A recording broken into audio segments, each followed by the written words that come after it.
hope for interest. Thank you, Kim. We are recording this session. While we're on that point, colleagues, those that may not have been able to join us for today's session, this will be recorded and we will make the recording available to you after today's colloquium. My partner in crime, Dr. Janet Jarvis from the University of KwaZulu Natal, I'd like to also just welcome her to today's session. We started the Life Orientation Network in 2020 when we had our first national colloquium. And we really quite privileged that today we are able to present the third national virtual life orientation colloquium. Janet is going to tell you a little bit more about what today is going to be about and what our mandate is for the network and for the colloquium. But I would just like to welcome all of you, and I really hope that today you will enjoy the presentations and that you will engage in the conversations, and that it will be a fruitful session for all of us. I'd like to also just extend a special welcome to our speakers and to our presenters for today, and a very special welcome to our hosts for today, which is Dr. Cherise Jones-Kuto and Dr. Lepile Motloholwe from the University of Pretoria. They've been really involved with the physical education interest group in the Life Orientation Network, and they inspired the theme for today's session. So I'd like to also just welcome them and congratulate them on hosting today's colloquium. I'm going to hand over to my colleague, Dr. Janet Jarvis, to tell us a little bit more about the colloquium. Thank you. Thank you, Serena. Good morning, colleagues. I thought I'd just start by giving a little bit of history, especially for those of you who are joining us for the first time today. When Serena and I got together in 2018, we spoke about the possibility of a national colloquium as an opportunity for colleagues to network. We thought it would be helpful to create a database of colleagues who are involved in the life orientation space in higher education, so that there could be collaboration, collegiality, development of scholarship. It would be a network from which we could draw external examiners and so forth. And currently, if I remember correctly, we've got 11 higher education institutions represented in this network. Our first colloquium we held in 2020, and the title of that colloquium was Life Disorientation, because it really seemed that things were rather disorientated in the life orientation space. That was a really helpful initial colloquium where people got to interact with one another. There was quite robust conversation, and emanating from that colloquium, we published a special journal edition with various articles. And then in 2022, last year, we looked at the topic of reorientating life orientation and higher education. We had a look at decolonizing the LO curriculum and the way in which life orientation is presented, and various interest groups were formed out of that colloquium. We've also, just to say, we've decided to keep these colloquia virtual because it just makes it accessible to far more people, and also the cost factors therefore obviated as well. And so in the future, as we continue with these colloquia, we will continue to do so online. The interest groups that were formed in 2022, physical education was one of these, and as we all know, currently physical education is invested and located within life orientation. And the physical education interest group approached us expressing an interest in focusing specifically on physical education in the next colloquium. And so we have dedicated this third colloquium to this very important aspect of physical education.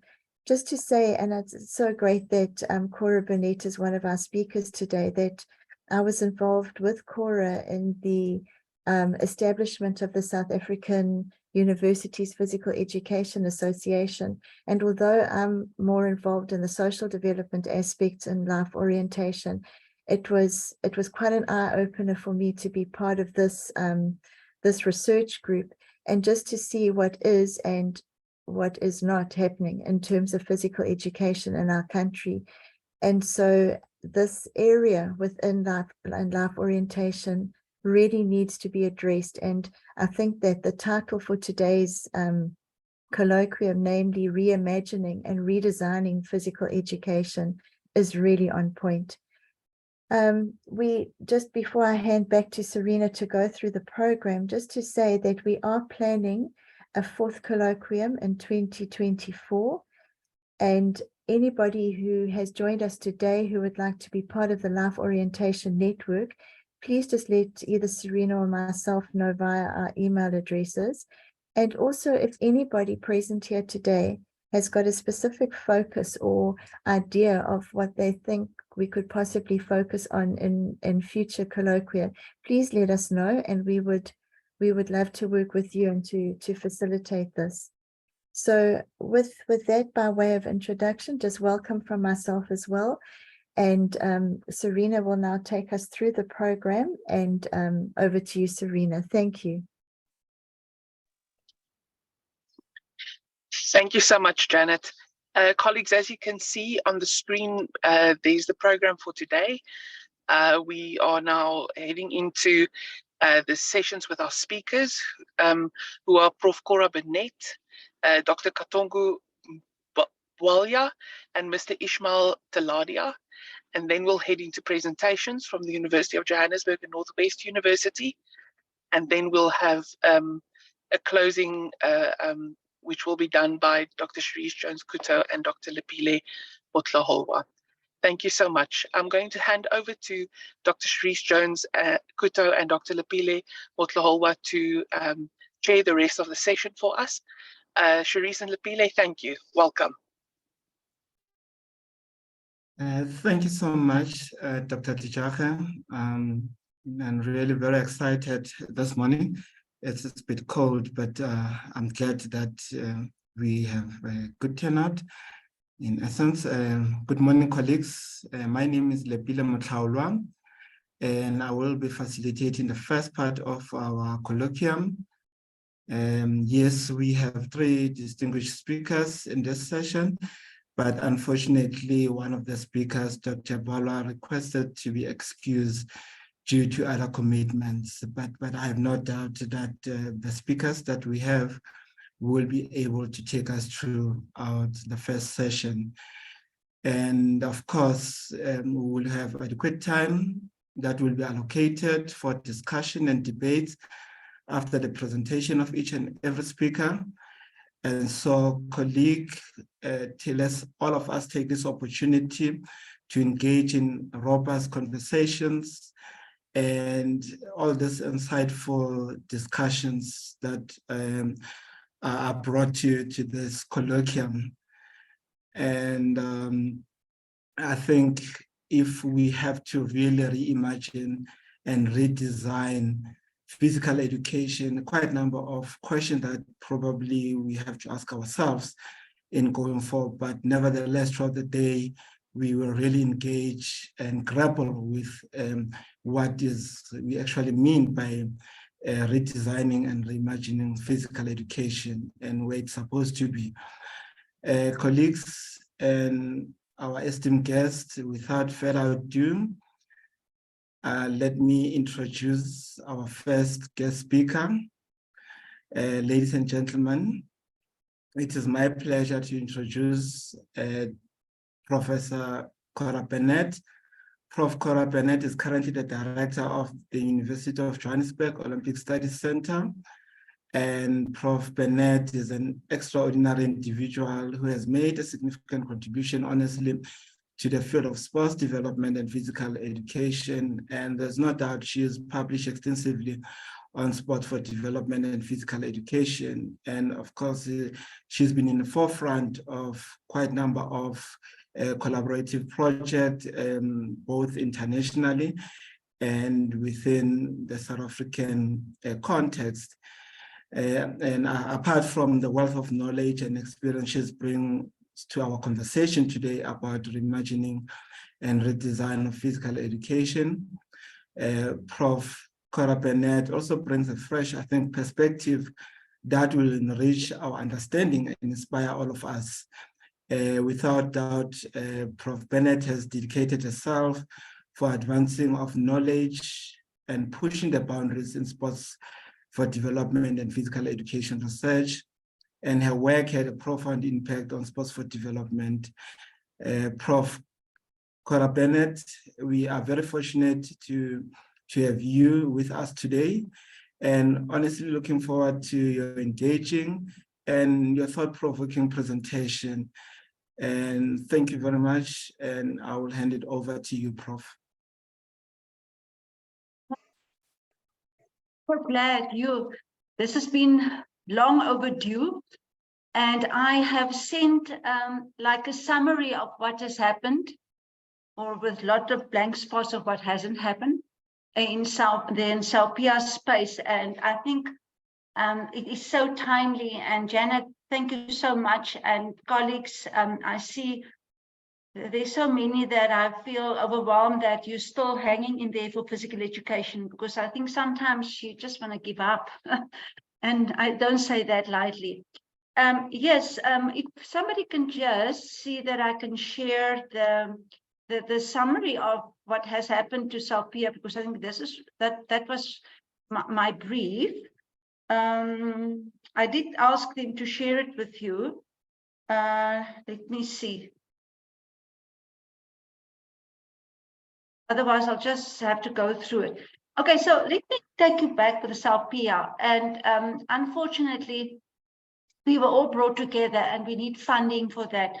So at that stage, Lyle Jacobs was with UNICEF South Africa, and he came to us and said, at that stage, he was a master's student at the University of Johannesburg. And he came to us and said, please, can we coordinate all universities to come together and form a network or an institution where an association where we can actually put the case of physical education forward.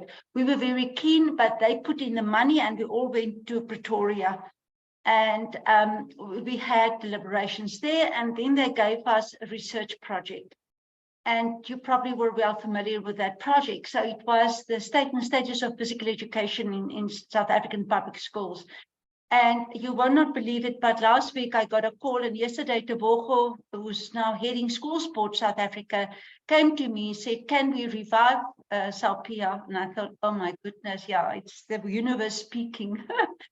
So yeah, can we revive Salpia? Because they are now, only after getting a new minister in, realizing that physical education needs to be reinvented, that the government, they don't have the funds to bring back the old system, having like we advocated a few years ago, having a specialist physical education teacher in some of the lower quintile schools. And now the minister is ready to engage with other research, only now, but it was published in 2018. But anyway, government works not that fast.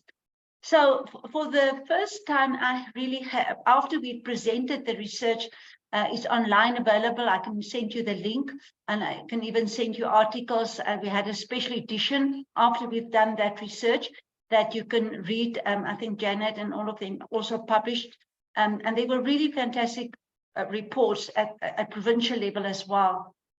So there's some of the findings that I think we need to take forward, and we presented. Some of us presented at the conference in Potch at that stage, talking about the new role of physical education. But what came to us, and I think that we need to consider it, you can't have it back the way we had it. There is just not funding. We don't even have drinking water. We've got power cuts. So we need to be very innovative to say, what do we bring back in terms of quality? How does it need to be revived? And we know that the majority of HODs in the lower quintile schools don't even have a physical education qualification in any shape or form. We know that physical education needs really a new way out of the box of thinking. What has happened globally, and I put that in my summary as well, UNESCO came with the quality of physical education. Our report was rejected. It wasn't presented by us. It was presented by somebody in DBE.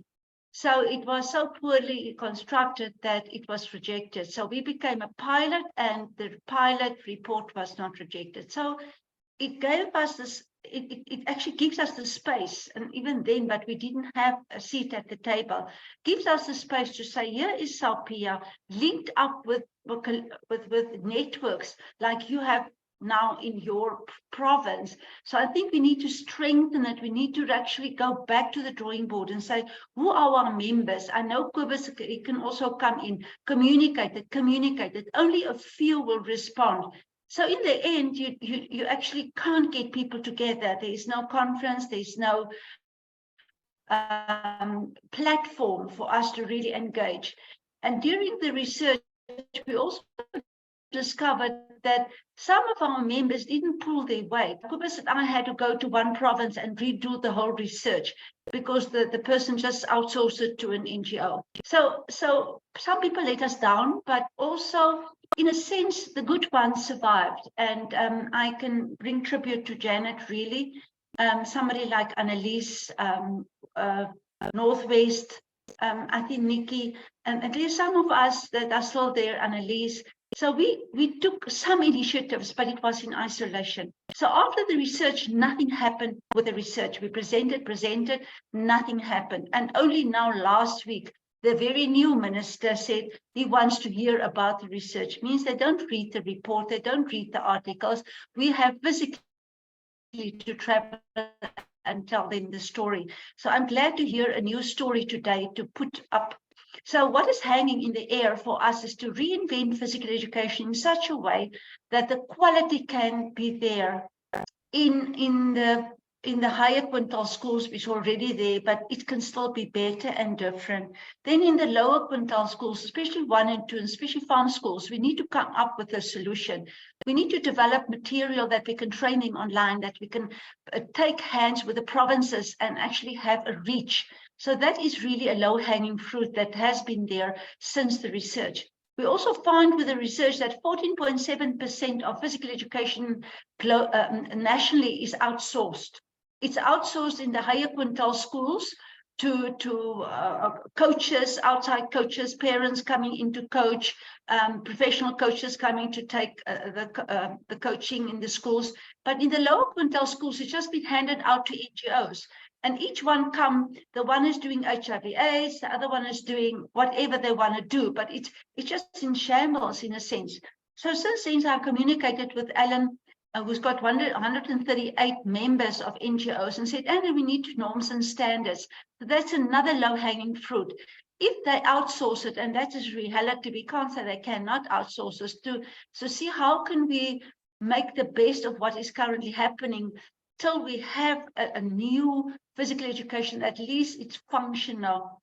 And then in the meantime, I also engage with Namibia. They have the integrated school, sport and physical education policy. There's good lessons to learn from that country.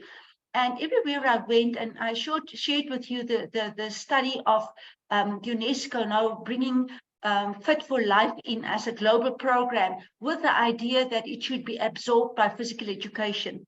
We also have an initiative that we want to share with everyone, but it needs to be a collective yes or no, or see how it can go, is Olympic clubs in schools, because it could link to the GEMBEM program, which is Girls and Boys Educational Movement. It's also driven by UNICEF South Africa. So there's so many initiatives that are in isolation. And if you read my summary, you can pick up some of the initiatives and say, how can we now combine? And I would like to give Kobus maybe some space here, because he's been trying to get SAPIA together and the members. So I think we need to start off and say, who are our old members? I mean, really old and being there from the beginning. And how can we structure SALPIA and make it really active and linked to initiatives like this, so that we can take the national agenda forward, I mean, informed by the provincial agendas, and then see how can we select a board that is active and willing to serve, and then not appear and disappear and you don't know who you're talking to. So my request to you today is, let's have a conversation and see how can Kobus, because is currently the Secretary General and he retired and he came back. So I think how can we position this organization, really position? Currently, our association does not have a rectified constitution. We need to constitute. We need a new and acceptable logo. We have no membership fees. So whatever we do like for charity. But I mean, we're willing to do that until we can find funding again. Because UNICEF South Africa is not willing to fund anything because they are stripped for funding as well. So I've said a lot. And I think we can revisit some of these, and I will have input as other people's present. But I think if I have to summarize, we need to interrogate the research again. It was physical education, then school sport. I had to outsource it to 2 external people because nobody of the SALPIA members had at that stage time to actually go around the province and do that research. And there's also the GEMBEM report, which is about leadership. So I think it's to revisit the research we've done, pick up what has been done before COVID, look at global initiatives, national initiatives, and see how can we take the course of physical education forward. But we will have to be totally out of the box. We will have to integrate new themes, and we have to take cognizance of the Fit for Life. We have to take cognizance of that. In our report, it's about a health paradigm, it's about a sport paradigm, and where does the education fit in? So I think it's a lot. You can't just think about physical education in isolation. And also, so Kobus, if you are there and you want to come in about the membership and how can, and your experiences when we start communicating, how can we bring this back and vibrant and alive and really get our house in order to say, how do we take it forward? How do we develop maybe, I wouldn't say a petition, but a writing and say, where do we knock, on whose door do we knock, and what do we ask for? So this is my little bit, and if Kobus is there and anyone wants to come in, please, you've been part of the research. I welcome any input now. Good morning, Cora. Thank you. And the chairs, is it fine if I can come in here? Yes, please, Prof. Ru, please go ahead. I hope you can hear me clearly because I get messages that my internet is not stable, so it might cut off at times. But yeah, during the SALPIA research, like Cora said, let me go back a little bit in the history. We were known as departments of physical education at many universities, as well as teachers' colleges. And we were mainly within the faculties of education as well. And that has changed over the years. And it's an ongoing process, and the playfield is changing quite rapidly as well. So you've heard, we are now mostly spread from health sciences faculties to education faculties. And then there are people that used to have physical education departments. They sit in the health sciences faculties with no physical education anymore. So yeah, we are, I don't want to say broken down, but we step back into things like a leg of physical education, an interest group of physical education, an area of physical education within a department of education, or still at some places human movement studies or sports science, etc. But yeah, there's in some cases also only one lecturer teaching or responsible for physical education, and I can think of various universities that has got only one. And then there's quite often one person is an assistant lecturer that is appointed for the teaching of physical education. And if you think of what physical education is expecting from us as lecturers to teach our students, if we want to talk about quality physical education, it's quite a mouthful, that, or a taxing task that we would like to teach or ask this lecturer to teach. So maybe we should start thinking of changing or looking at home. What is happening at our universities, on our staff? What can we deliver before we start thinking of what can we deliver in our schools, in our rural schools? Are we capable of teaching all this nitty-gritty of physical education to our students? And I think that is where we should start. And also then, if we would like to headhunt a person teaching at a university or another institution in physical education, it's quite a task to go and find these people, because there are still universities that I believe, according to my knowledge, like Solplaatjies, for instance, and University of Limpopo, who don't even have physical education as yet, as far as I know. DUT, I don't know. I think they just appointed somebody with kinetics to teach life orientation. So I don't know if they have got physical education as yet. So yes, ongoing process, and I would like, if possible, you've heard Cora said, I'm actually retired and I'm back at UJ till the end of the year only. But if there is a possibility and to bring back SOPIA back on their feet, and to say that, or give somebody the opportunity to go and find members for SOPIA, then I will be gladly able to assist in that as well. Thank you for the time. Thank you, Prof. Roux. And Prof. Bennett, yes, Dr. Jones.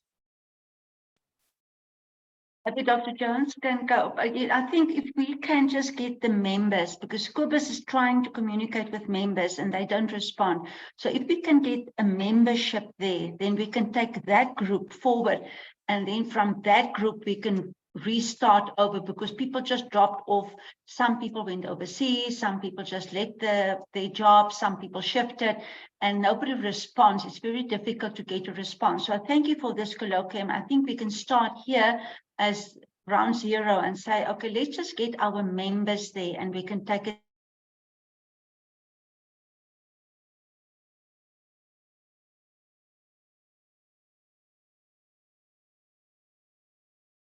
Prof. Bennett, I think we lost you there for a moment.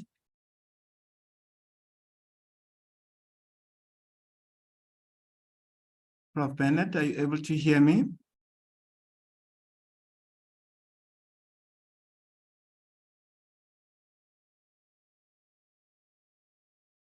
While we're waiting for Prof. Bennett to probably reconnect, and I think our speaker has touched on quite a number of things, and we all know that each and every field you need a home or a certain form of membership, and now she just painted the picture of SOPIA where it is, and take into consideration that SOPIA has done a lot of work in terms of looking at the state of physical education and so on and so forth, and the challenges. And we all know about the dynamics and the challenges of physical education. And of course, without excluding the socio-cultural challenges and socio-economic challenges that we're facing at the country. But I think Prof. Bennett has just set the scene for all of us in terms of understanding where SOPIA is and how we can reinvent.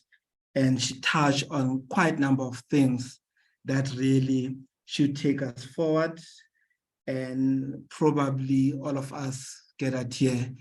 This provides us an opportunity to have a conversation, and I'm going to open it to colleagues, please, to engage on this issue, your views, and of course, this is a great opportunity to pose questions to Prof.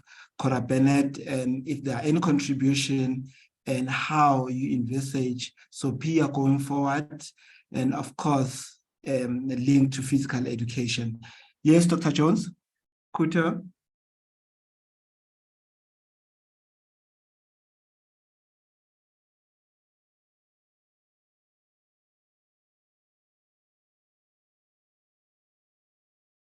Dr. Jones, you can unmute your mic. Please go ahead.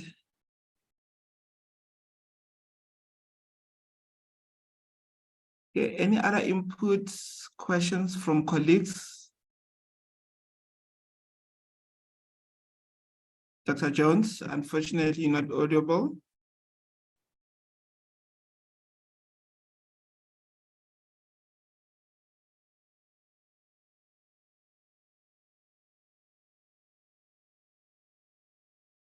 All right, colleagues, anyone? Yes, we can hear you now. Please go ahead. Can you hear me? Yes, I can hear you. Please go ahead. Sorry about that, colleagues from my side. Welcome to our colloquium, and it's nice to see the familiar names in the chat list. From my side, I think as a young academic and being very privileged to work with some of the more specialized and experienced colleagues, for me, I feel like there is some sort of institutional knowledge gap between young academics and the specialists. So, of course, all of us maybe had an opportunity to work with more experienced academics, that I feel like we need to somehow make this transition of passing the baton more smoothly. Because as Professor Bennett said, like colleagues are retiring, colleagues are moving institutions, colleagues are going totally out of the physical education area, that how can we as young academics still keep on fighting or keep on running the race without reinventing the wheel? And for me, I feel like we need to know what the initiatives and the projects are for SOPIA so that we can get involved. And then, I maybe have a suggestion that because of Professor Cora that mentioned that some of our colleagues did not fully pull their weight, but if we are all of a part of SOPIA, is there not a way that we maybe sign or agree to a memorandum of understanding, and this is part of our contribution to our field? I pose this to maybe Professor Roux or Professor Bennett. We are at this crossroads now. I mean, I see Alger Cancelas also here, and I think we can give it a new impetus. My suggestion is that we take the members that attended today, and Kobus will have other members, and then Kobus can communicate with all of them and say, okay, it's not that when we celebrate the younger initiatives, we celebrate a lot of initiatives coming from you, so that I think it's about taking hands. Yep, we've got a lot of institutional knowledge and we've got a lot of stuff, but it's a togetherness, it's a collective. We need to start operating as a collective. I think if, with your permission, Dr. Putter and Dr. Javis, if you can take this members that attended today, at least they showed interest in physical education, and then supplement it with the members that did not attend today. And then if Kobus can circulate to each and every one and say, okay, my suggestion is let's take step one. Let's sort out the association. And we worked with Andre Travel from Western Cape University, but you know, communication is a challenge. So let's just constitute it, and then we take this conversation and we take it step by step. And then we have meetings, and then we can choose people that could be on the board. I know, and then we can, I mean, Annelies Gosselin is very well versed in how to structure stuff, and think, get the people, the young and the old, and the experienced and the new ones, but as a collective going forward with people that are willing and able to contribute. mainly willing. I would say we are all able in different ways. And it's not for us to say, here are projects that you need to engage in. I can post some projects that are there, and all of us can say, here is a project. I mean, when we had a volunteer project that we wanted to pitch, I go to specific people because I don't have a forum of physical education that I can say, oh, here's a possible project who are interested. So if we can establish a new membership, an extended membership, and see who are still left, and I think I will ask Kobus to do that, who are still left, and today, who are young ones that want to come into the fold. And then we take it together, we learn from each other, nobody's going to tell anybody what to do and how to do it, but I think it's a collective understanding of where do we want to go. I think we can take really this conversation forward, and all of us can communicate and say, this is happening here. I can communicate, say, Annelies can communicate, this is happening globally. We need to see, it's going to filter down. So whatever we pick up, we can then filter and have a conversation. But I think it's first to say, who are we? Who's in and who's not in anymore? I think that for me is key. Thank you so much, Prof. Kara, for that. And I think it's a starting point, and definitely there's a future for Sophia, can be revived, and we don't necessarily have to reinvent the wheel, but we will definitely to be innovative in our approach. And any questions, input from the colleagues? This, I think, is a great opportunity, colleagues, to engage, and if you have any ideas how to take this forward, and please feel free to comment. Sorry, Lepile. Yeah, I just want to reflect quickly on what Cherise has said as well, and I think Cora was dropped a bit earlier, that it's not about only the membership. Like I said, the play field within our training institutions has changed so much. The ball game that we play has changed. The physical education teacher that we have to train today is totally different to what the older generations used to teach. So I think when we talk about training physical education teachers, we should go and have a look, what is the place within life orientation, life skills? What time do we still have to train a teacher?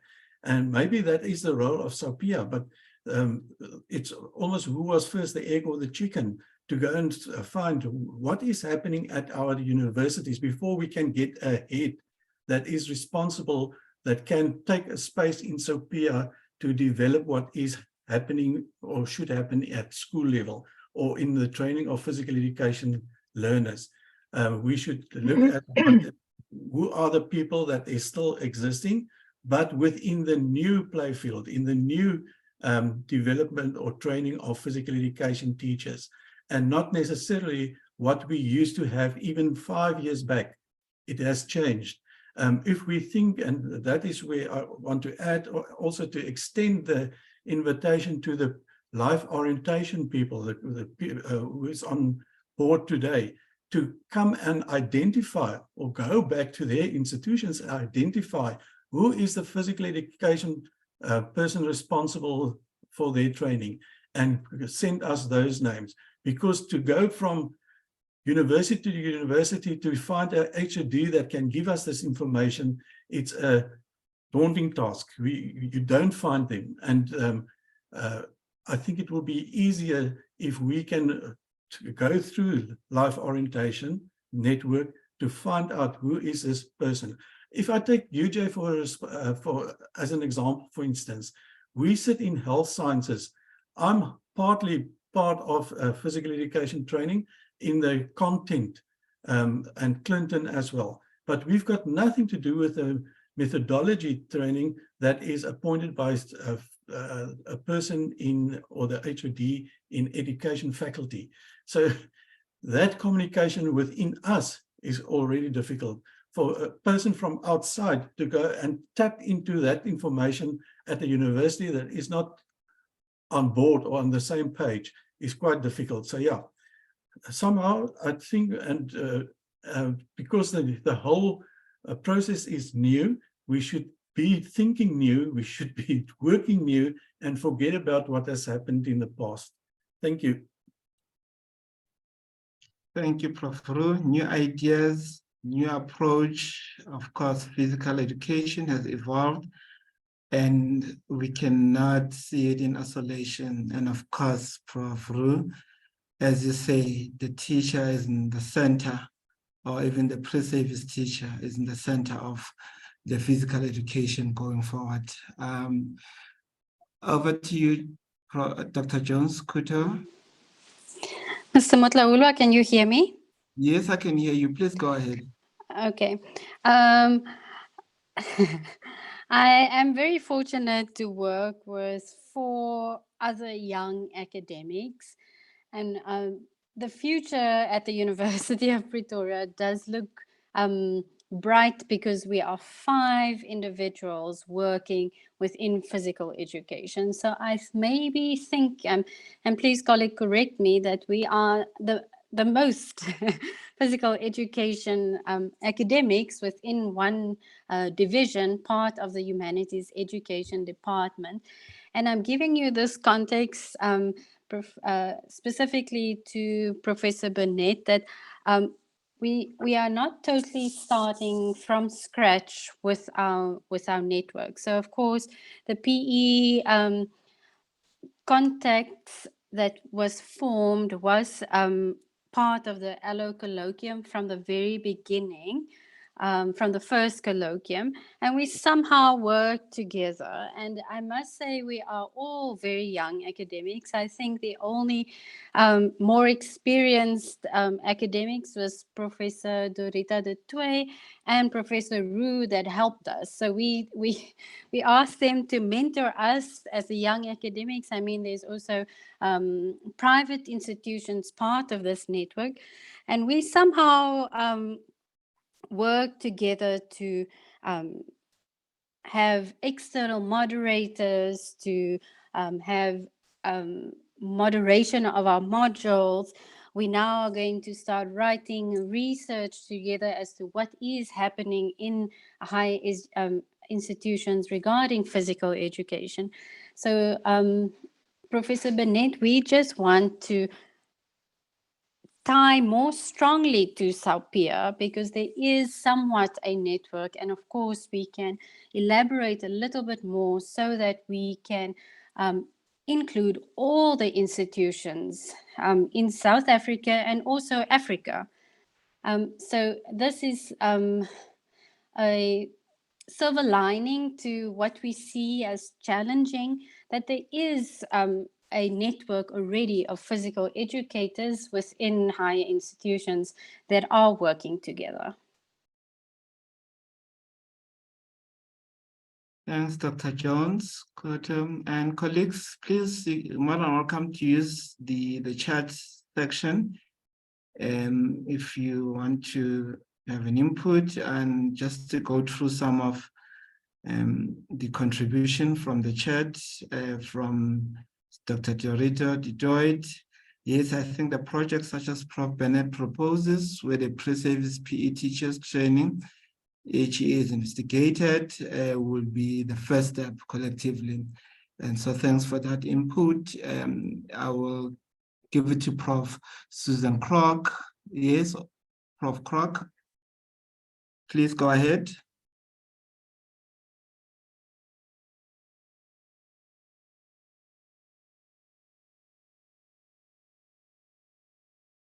Prof. Kroc, I think your mic is, can I unmute your mic?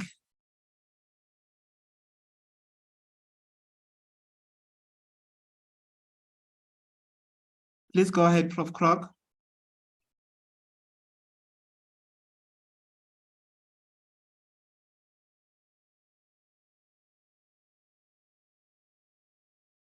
So while we're still waiting for Prof. Kroc, go ahead. And any other burning issues, colleagues, input, any ideas? Then we'll come back to Prof. Kroc. Prof. Goslin? Morning, colleagues, Lepile, Cherise, all of you who are here, who has an interest in this particular issue.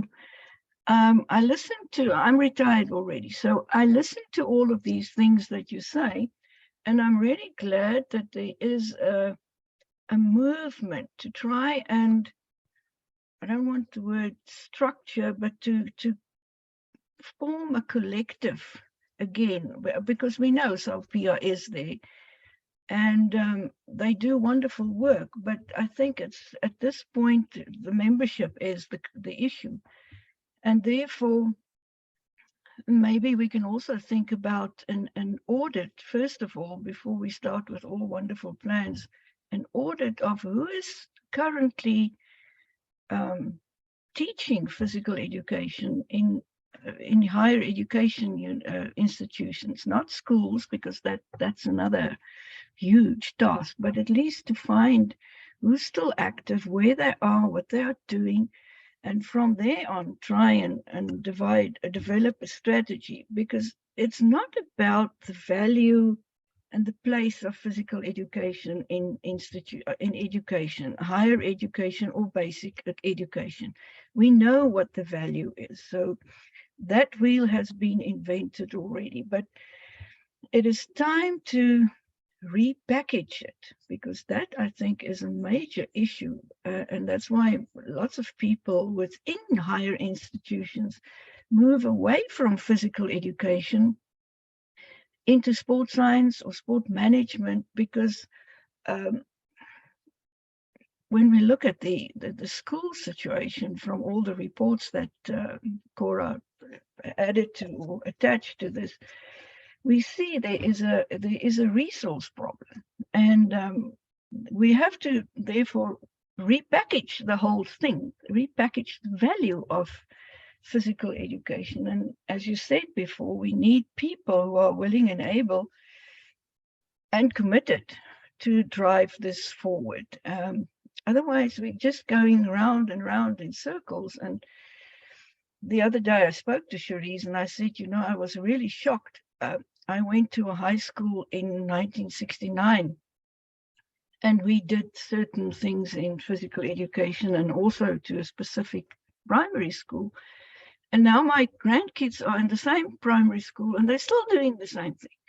And they don't like it. So somewhere we have to try and repackage the value of physical education so that it fits in and align with modern day requirements. We can't stick to the old thing. And for that, obviously, we need, first of all, the first line of attack is the people who are currently teaching physical education in higher institutions. And if we have a good audit or list, and then we can see what we are dealing with. Is it dying? Is it growing?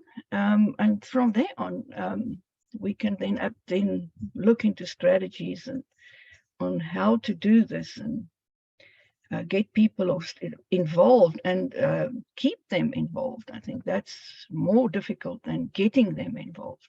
Just a few thoughts. Thanks. Thank you, Prof. Goslin. Of course, if we have to reimagine physical education, things cannot stay the same. Yes, we need to take stock, and we need to audit and find out who's still there. And I think that speaks to what Wowo Musutwana on the chart, indicating that at Nelson Mandela University, they don't necessarily offer physical education, but they've sort of transitioned into human movement science as a department. And of course, Prof. Bennett agrees with you, Prof. Goslin. We need to know who's involved. And I think most of the colleagues indicate that is our starting point. And any other input, colleagues? We still have 5 more minutes before our next speaker. explained, and it's not physical education doesn't stand on its own, because I know Cheryl Walters, we had a discussion. She's now in physical activity, and she's in mass participation and sport for all. So I wonder if we reinvent, we might as well reinvent Salpia, because physical education is now, currently, they are busy with the MINEPS 7. So everyone globally and also in Africa, if we reach out to other African countries and talk about PEPAS, is physical education, physical activity and sport, but not competitive sport, but sport in the educational sphere.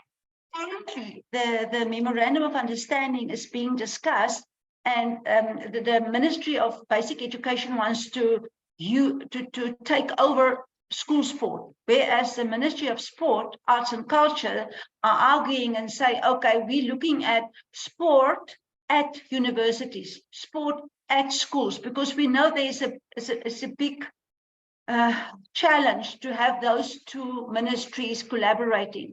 And 90% of the funding that the Department of Sports, Arts and Culture are dishing out would be to mobilize physical education, mobilize school sport. So I think we must really think and say, are we going to be Salpia and only focusing on physical education, or are we roping in physical activity for health and educational purposes and sport for health and educational purposes? Because just by broadening the thinking, we're pulling in the whole structure of PEPAS.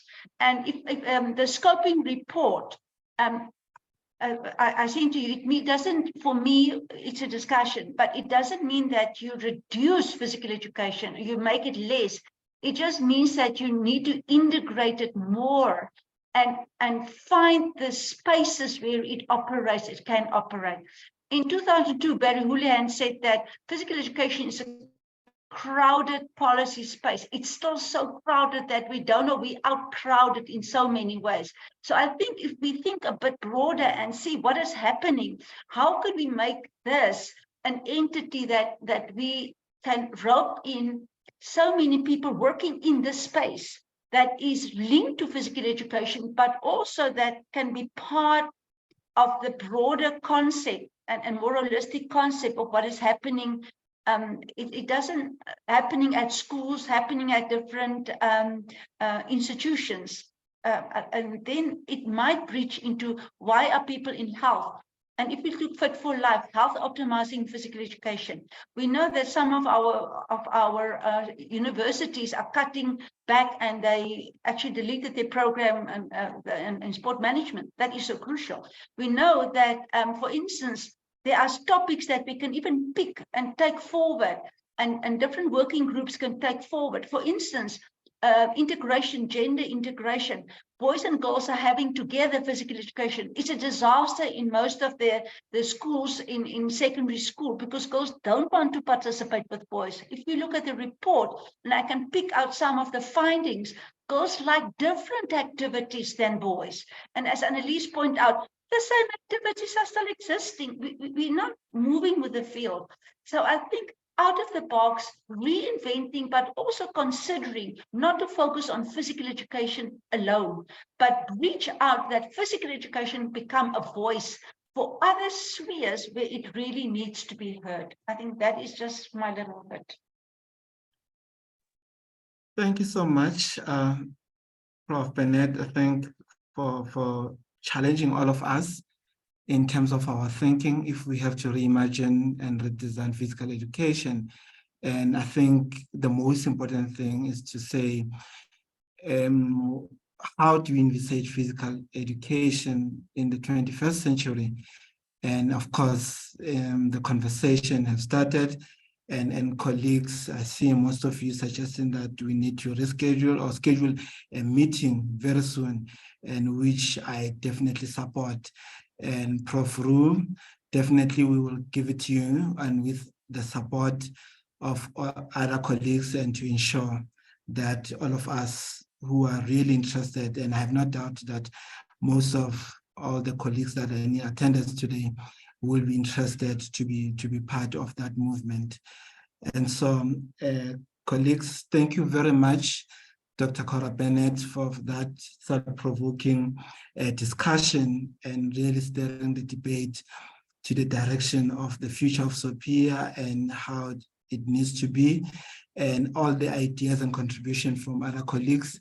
Thank you so much for that. And really, without wasting any time, I will move to our next speaker. And our next speaker is Mr. Ishmael Teledia. He's a renowned expert in the field of curriculum development, especially in life orientation and physical education. Mr. Teledia is a former head of life orientation and curriculum advisor in the Western Cape Education Department. He is currently a senior curriculum planner in life orientation and within the same department in the Western Cape. And he has an extensive background in education and a passion for transforming teaching and learning. And today we are very privileged to have Mr. Teledia with us, ready to share his expertise in curriculum development. And over to you, Mr. Teledia, and colleagues, once again. I think this builds, of course, on the previous speaker, Dr. Prof. Cora Bennett, and now we're looking at the policies and some of the challenges in, within the physical education and where we need to go and what is the next step, I think, from curriculum point of view. And over to you, Mr. Ishmael.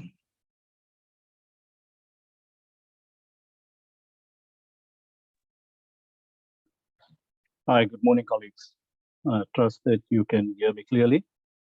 Could I ask Kim to share, or is my presentation coming up?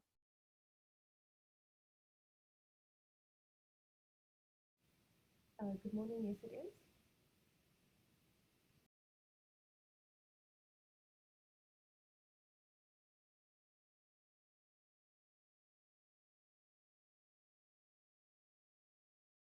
Okay, good morning, colleagues. Thank you for inviting me. I got the invitation yesterday, so there are still a couple of things that I need to be sorting out in terms of the presentation for this morning. I'm just trying to get my full screen to show so that I'm able to see exactly what's happening. Okay. So colleagues, yeah, one of the challenges that I see happening is that there seems to be a disconnect to some extent between what is being demonstrated at the universities and we are in basic education.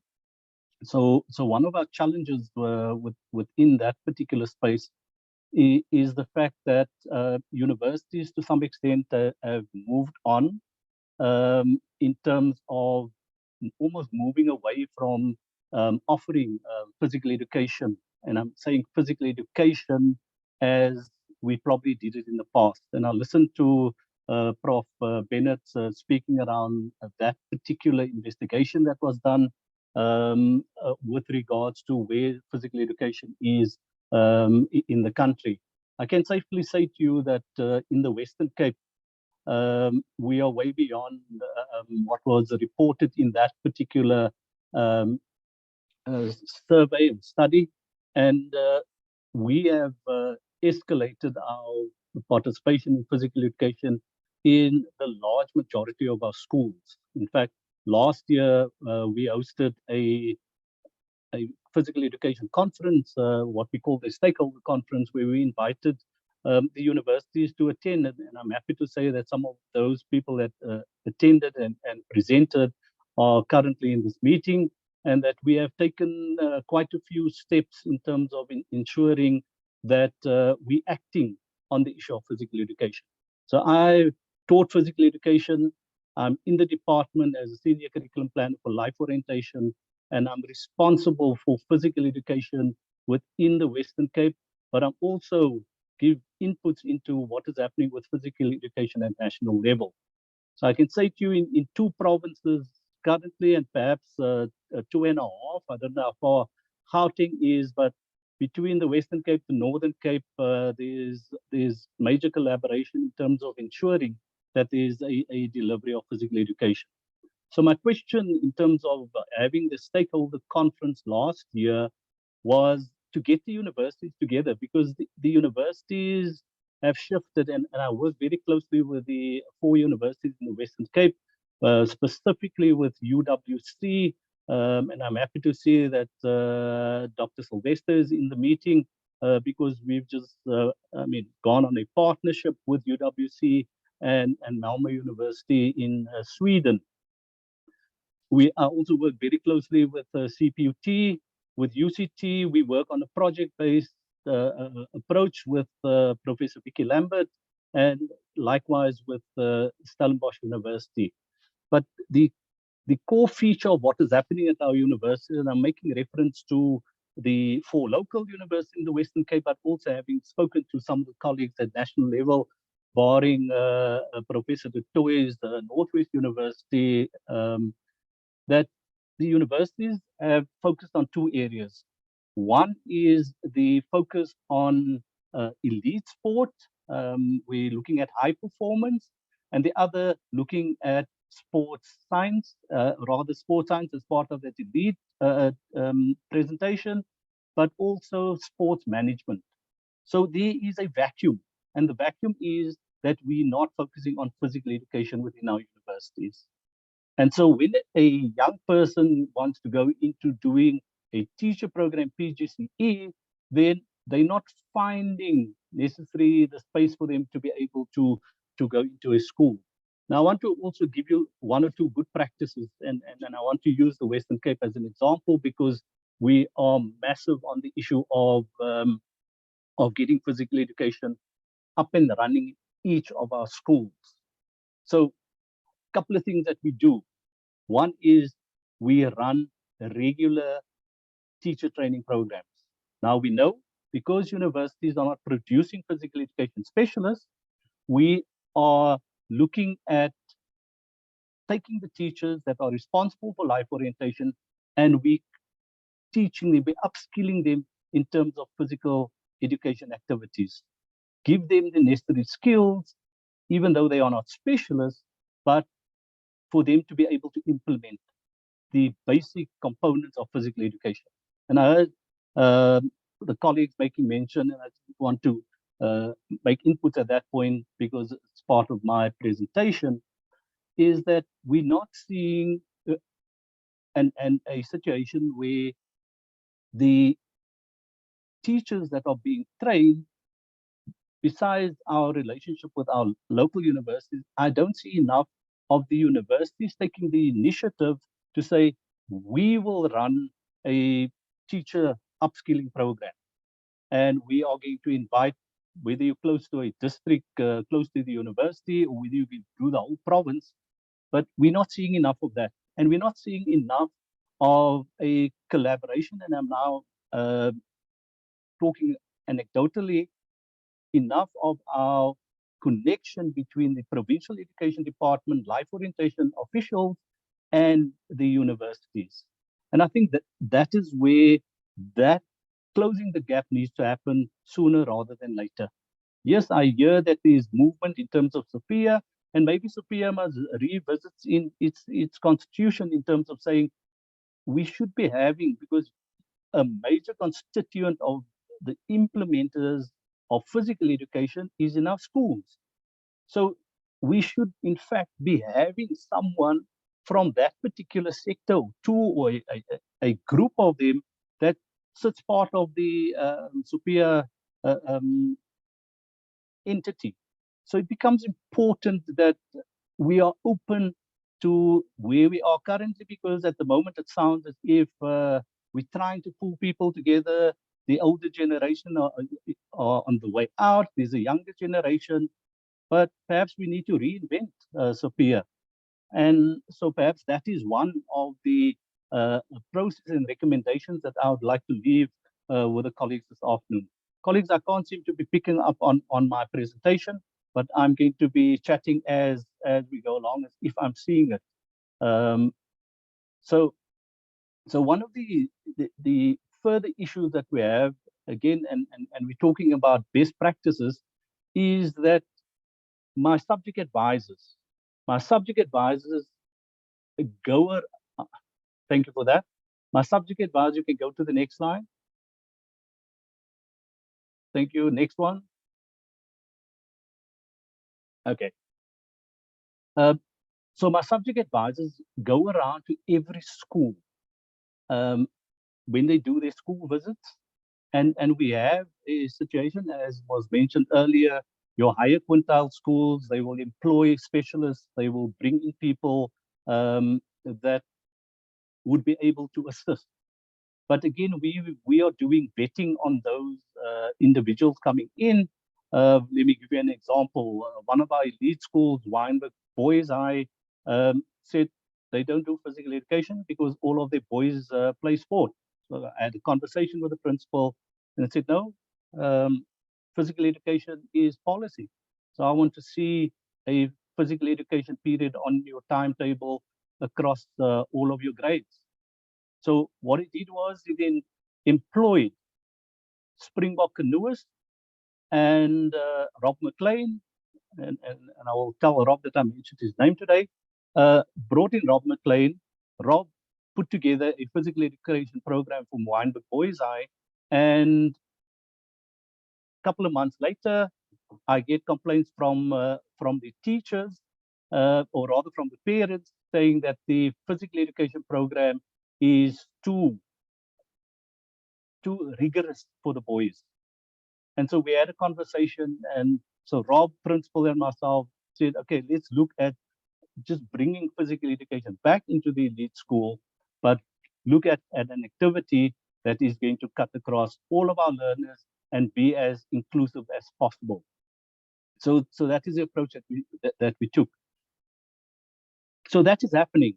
But within our lower quintile schools, which my subject advisors are visiting almost on a daily basis from a Monday to a Thursday, there's two things that they focus on. One is to go into a theory class with one of the teachers, and one to see a physical education class. And so we are on top of what is happening within the province with regards to the implementation of physical education. Yes, some of it is not at the level that we would want, but we need to look at improvising, and I'm using the term improvising because we're not getting those specialists back into our schools. And so what do we do in the interim as education? What do we do in the interim as higher education in terms of closing this gap? And so we have a joint responsibility in this meeting to be able to work on those next steps. If we can go to the next slide, please.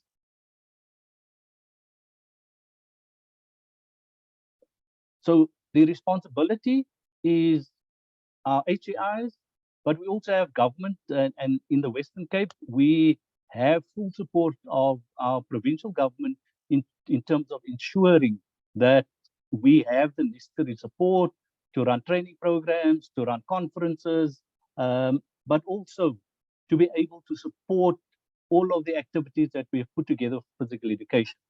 One of the areas that we've just gotten for this year, 2023, and we're looking to extend that going into 2024 and beyond, is the President's Youth Empowerment Initiative. For life orientation, specifically as physical education assistants, we have employed 1,362 of those PYEIs, young people. We want to be taking them, and we have taken them through a little crash course on being able to assist the life orientation teacher in implementing physical education. So yes, to the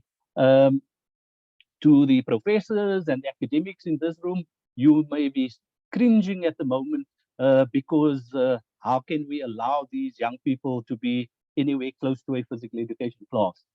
Colleagues, we're not in an ideal situation. We are not in an ideal situation where we are able to dictate this is what we did in the past. In fact, one of my subject advisors, was a physical education specialist of note. And when we brought in these young people, she cringed and said, Taladia, we can't have people that are not fully trained to be able to do the physical or assist with the physical education programs. Colleagues, we're not in the ideal position. We can't wait for that to happen. We need to be getting our learners excited about movement activities. And if this is what we're doing in the Western Cape, to take those PYIs, they are called school educator assistants, we will train them, we will guide them so that we ensure that there is a delivery of physical education in our schools. We also have the Year Beyond program in the Western Cape, where they employ matriculants that are not at any of our universities or TVET college or private institutions. We invite them to become interns, we place them at schools as Year Beyond. For this year, I've got 150 of those Year Beyond students, and they are also being used as physical education teacher assistants. And so we do some training with them in order to get them to be able to assist. They're not qualified, but we're closing a gap. And the reports that I'm getting, because we have our district officials going into those schools, is that things are happening. Things are happening. And the moment we get excited about these things, our learners get excited about it, we create pressure within that school to be able to tell the principal or the SMT of that school that the learners want physical education. Because in the past, school management committees were very quick to say, leave the physical education program, we're going to do maths. In this country, during the COVID period, I wrote a document which went to every school to say that we want physical education to continue during the COVID period, the latter part of COVID, when learners began to come back to school. We wrote a document about the safe spaces, but we were not compromising on the implementation of physical education. In fact, the physical education became a support for the psychosocial support that our learners required after some of them had come back from COVID, having had traumatic situations within their home, and it became a therapeutic activity. And so we have not stepped back on the issue of physical education, colleagues. We are pushing on physical education at every level, on every platform, to ensure that it's happening. Where we talk about our national federations, yes, let's take SA Hockey as an example. And I work very closely with Gary Dolly from SA Hockey, who's the development officer. And we have a development of basic movement skills. And that is what Gary does in terms of taking hockey around the country. So that kind of partnership becomes important in strengthening what we are doing with the delivery of physical education in the absence of having qualified physical education specialists. So colleagues, we need to be revisiting our thinking. We need to be revisiting what it is. We cannot hold fast and strong onto what we did in the past. We would love to go back to that position. I would love to say to you that we are going to employ physical education specialists. But I can say to you in the Western Cape what we are doing, and I've gotten full support from our provincial department in terms of saying that we are going to make life orientation specialists so that we don't have any Tom, Dick, and Harry in that particular, in a life orientation class. And therefore, the teachers that we put through a training program are going to remain within the subject. We do not want to walk into a school and there are 8 different life orientation teachers. As the Western Cape Education Department, we're moving away from that particular perspective, and we're instructing our principals as from the 1st of January, every school from quintile 1 to quintile 5, every school will have specialist life orientation teachers. Colleagues, that is already a step in the direction that this conversation is all about. So when we have specialist life orientation teachers, we can begin to look at students coming out of university with physical education degrees would also be able to slot into that particular space. And so we're requesting that component of physical education specialization to be taken into all of our schools. And then, of course, we work very closely with a number of NGOs who also offer good programs. We've just run a program this year with the British Council, and they did a 5-day course with 50 life orientation teachers. 50 life orientation teachers. I had to cut off at 50 because we had well beyond 100 teachers wanting to offer 5 days of a weekend, the weekend of the 17th to the 21st of March.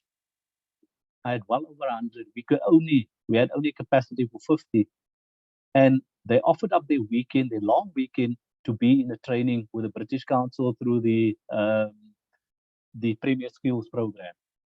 2 weeks ago, we completed phase 3 of that program. We took 20 of the best of those teachers and we got them through that particular program. We've used these teachers to train other teachers within the life orientation space. With UWC and our partnership with Malmo University, UWC sent 4 students, PGCE students, to Malmo, looking at physical education. They're coming back and they're going to be sharing, as part of our training program, going to be upskilling our teachers in terms of what they had picked up at Malmo University. They were there for 6 months, and it wasn't a vacation for them, but looking to upskill themselves in order to be able to impart that knowledge with our teachers. Can I go to the next slide, please? Okay, so how do we close this gap, colleagues, in terms of qualified physical education teachers? And the onus is on you as the higher education institutions in this country that's responsible for the delivery of physical education, that we need to find a mechanism by, one, ensuring that we, again, offering physical education across all of our universities. And if some of the programs that are currently happening needs to be modified, then we must sit down and talk through that.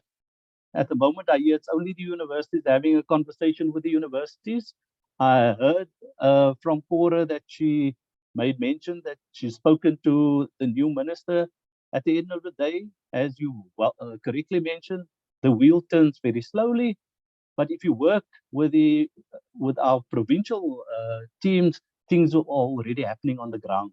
Whilst we're busy waiting for policy changes, we know there's no money in treasury to look at making physical education a standalone subject. Let's look at what we're doing in the interim to close that particular gap. What we're doing in the Western Cape, and we would like to see that happening in the country. And yes, I am disheartened when I speak to my colleagues from the other provinces and they say it's not happening. If I hear people going to some of these provinces, then things are not happening in the schools as in some instances people want to put forward that things are all hunky-dory in some of those schools. It is not happening as we would like it to happen.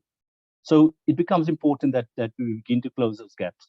We need to identify between ourselves and the Department of Sport and the universities, where do we stand on mass participation? What do we see in terms of mass participation, and where does physical education fit into that, as well as elite participation?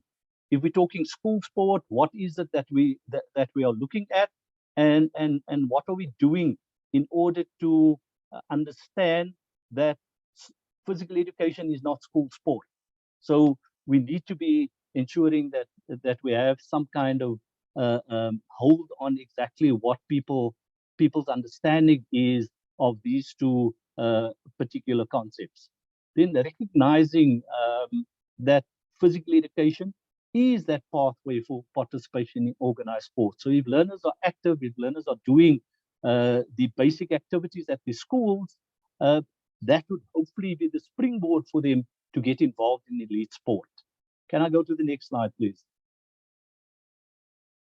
So I had a conference last year in the Western Cape, and some of these were some of those conference outcomes, and we've almost touched on all of these things going forward. Okay, so we are doing the teacher training. We're engaging with our universities, and I'm now talking Western Cape specific, engaging with our universities in terms of teacher development programs. There's massive advocacy in the Western Cape around the issue of physical education. And again, the fact that we're engaging with the universities around the pre-service teachers, we're almost wanting to get that back into that particular space. UCT were delivering a module on life orientation, and they did not have a module for physical education. And so I engaged with the university in terms of saying, what are you doing about this?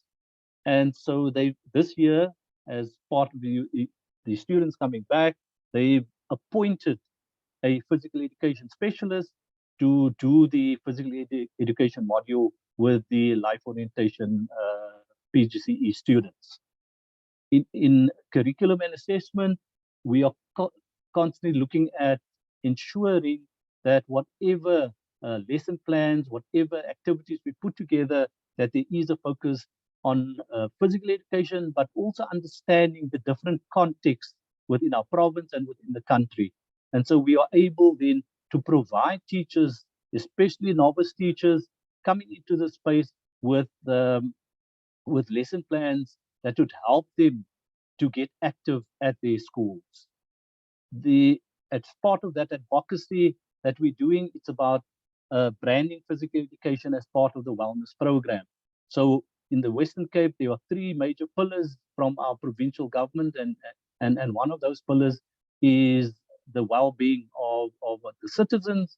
And so we're making physical education part of that particular process so that it opens up, hopefully, some more funding processes. Just to give you an example, I've just tendered for 200 physical education equipment bags, which we will issue to 200 schools, and that process is going to happen over the next couple of years so that we have the physical education support for our teachers.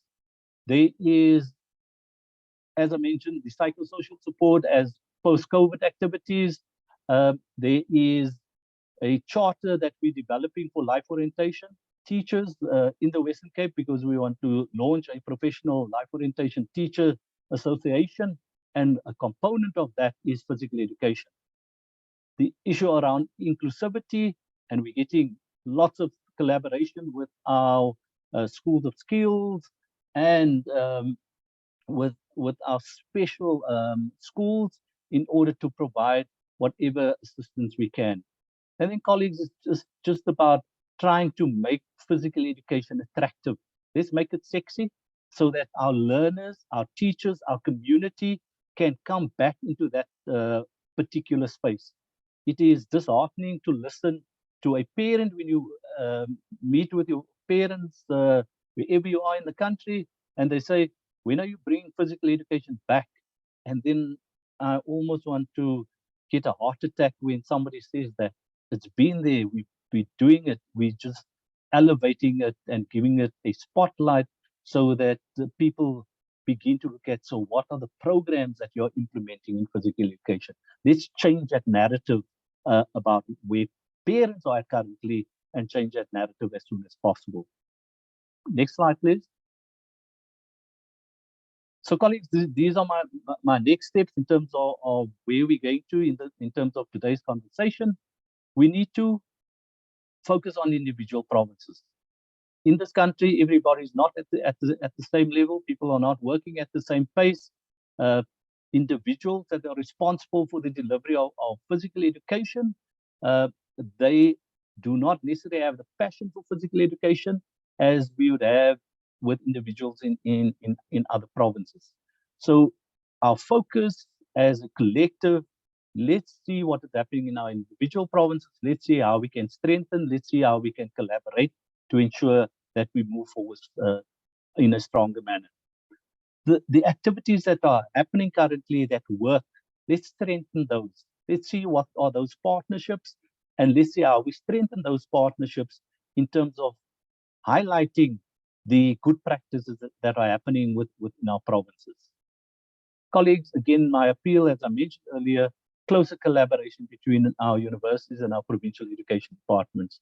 Yes, there's nothing stopping the collective from engaging with the national department, but things are going to happen slowly. Whilst we know that there are activity happening in our provinces, let's strengthen that and then force the policymakers to begin to take notice of what is happening. Let us not wait for policymakers to make the decision for us. Let us force policymakers to revisit. And then that last, I mentioned the issue of the presidential youth empowerment initiative, and we would like to ensure that in every province we have the sports educator assistant as the life orientation educator assistant for physical education. People need to acknowledge that. Thank you, colleagues. My next slide. That's me. Thank you so much, Mr. Ishmael Teladia. I think for taking us through all the good practices in the Western Cape and the work that has been done in terms of putting systems in place. And I think you've touched on the most important aspect that speaks to collaboration between universities and the provincial structures within the government. And I think it boils down to all the stakeholders and NGOs, NPOs coming together. And thank you very much, I think, for enlightening us about the opportunities in this ever-evolving field. And so, colleagues, I will allow you the opportunity to pose questions or any input or contribution. Prof. Cora Bennett, over to you. Prof. When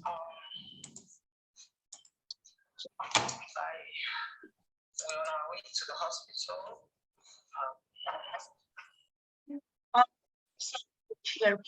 wait, I think our thinking was incorrect. We thought either a specialist or nothing. It's not going to happen. It's not realistic in any shape or form. So if we look at other professions and you say, here's a specialist, but here is a general practitioner, here is somebody that can assist, we can really make that active. We've got a similar program, and I think there's pockets of excellence and there's a lot of learning here. So what we would propose, and we think we collaborate with you and say, okay, we need an entity, even if it's an assistant entity, but then we have to say that can't be like the job fund is making millions available. If we can pick with the job fund and say, okay, let's get that funding supplementary from the national or provincial level or whatever, and then we say, here is somebody that we can train, but they need to have a contract for 5 years. They can't have a 5-month contract, out they go. Then you train, and then they disappear. But we were looking at that person that you're talking about, a young person that coming on board. It's not a specialist, never be a specialist here, but at least it can make physical education, school sport active. And we said they need to have been trained. They need training in administration. They need training in coaching, as maybe level 2 for 2 sports, level 1 for 2 sports to start off with, and they definitely would need physical education. So we are thinking of solutions that we can supplement. It's not Band-Aid, it's filling the gap for now, because you are right. The next 5 years, we're going to lose a whole generation like we've lost. So I would definitely say, let's put our head together, look at the pockets of excellence, share the practices, and see how we can work together to scale that, to take that to scale. Thank you for your presentation. It was really, I'm inspired. Thank you. Mr. Ishmael, do you want to? No, I'm all good with. I see already the fact that that light bulb is there. And it's burning brightly. Let's build on that. Thank you for that.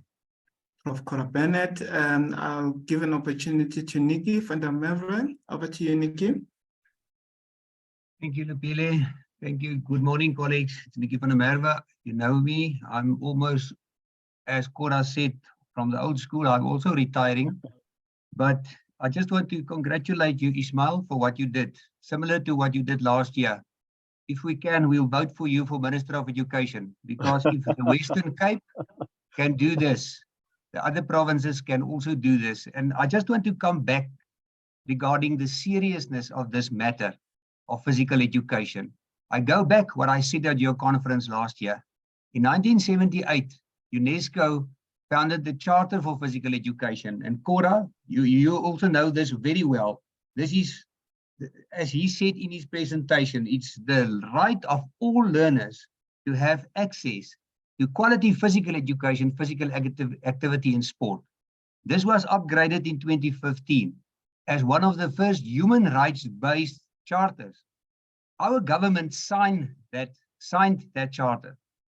So what is happening? We have to keep the government liable for this. I know that the wheels are turning slowly, but what's happening? Will they be happy if I'm a maths teacher and I will just write in the marks for the kids and say they passed this subject? That's what's happening with the part of life orientation, life skills with the phys ed. Teachers just write in the marks. They don't do the phys ed. We are cheating. We are taking away the rights of our young kids that the world is looking at. And that's why I say, just want to repeat, and I want to support everything that's been said here. We need to make a difference. The whole country is up in arms when something goes wrong on the sporting area or in the world. We want to compete. This is not, physical education is not sport, but this is where we can lay the foundation. We can find the Usain Bolts of the world in the phys ed classes. We can make a difference. And we need all our LO colleagues, even if they haven't got the background of physical education, to support us, to make the difference, that we really see what's happening in the Western Cape at the moment. Thank you that you say it's happening in the Northern Cape as well, Ismail. But I really we need your assistance to assist us. And that's why I will support as far as possible can to revive SOPIA and to help everybody to get physical education to its rightful place as part of life orientation and life skills, because it will not be a separate subject soon, but to make it have its rightful place so that we can have this human right that our kids have to present it to them in the best way that we ever can. Thank you very much. Thank you so much, Nikki. I think you've raised quite a number of issues and alluding to the fact that we cannot isolate the issue of empowering the teachers and everyone who's involved in physical education. And I don't know, Mr. Ismail, if you want to comment.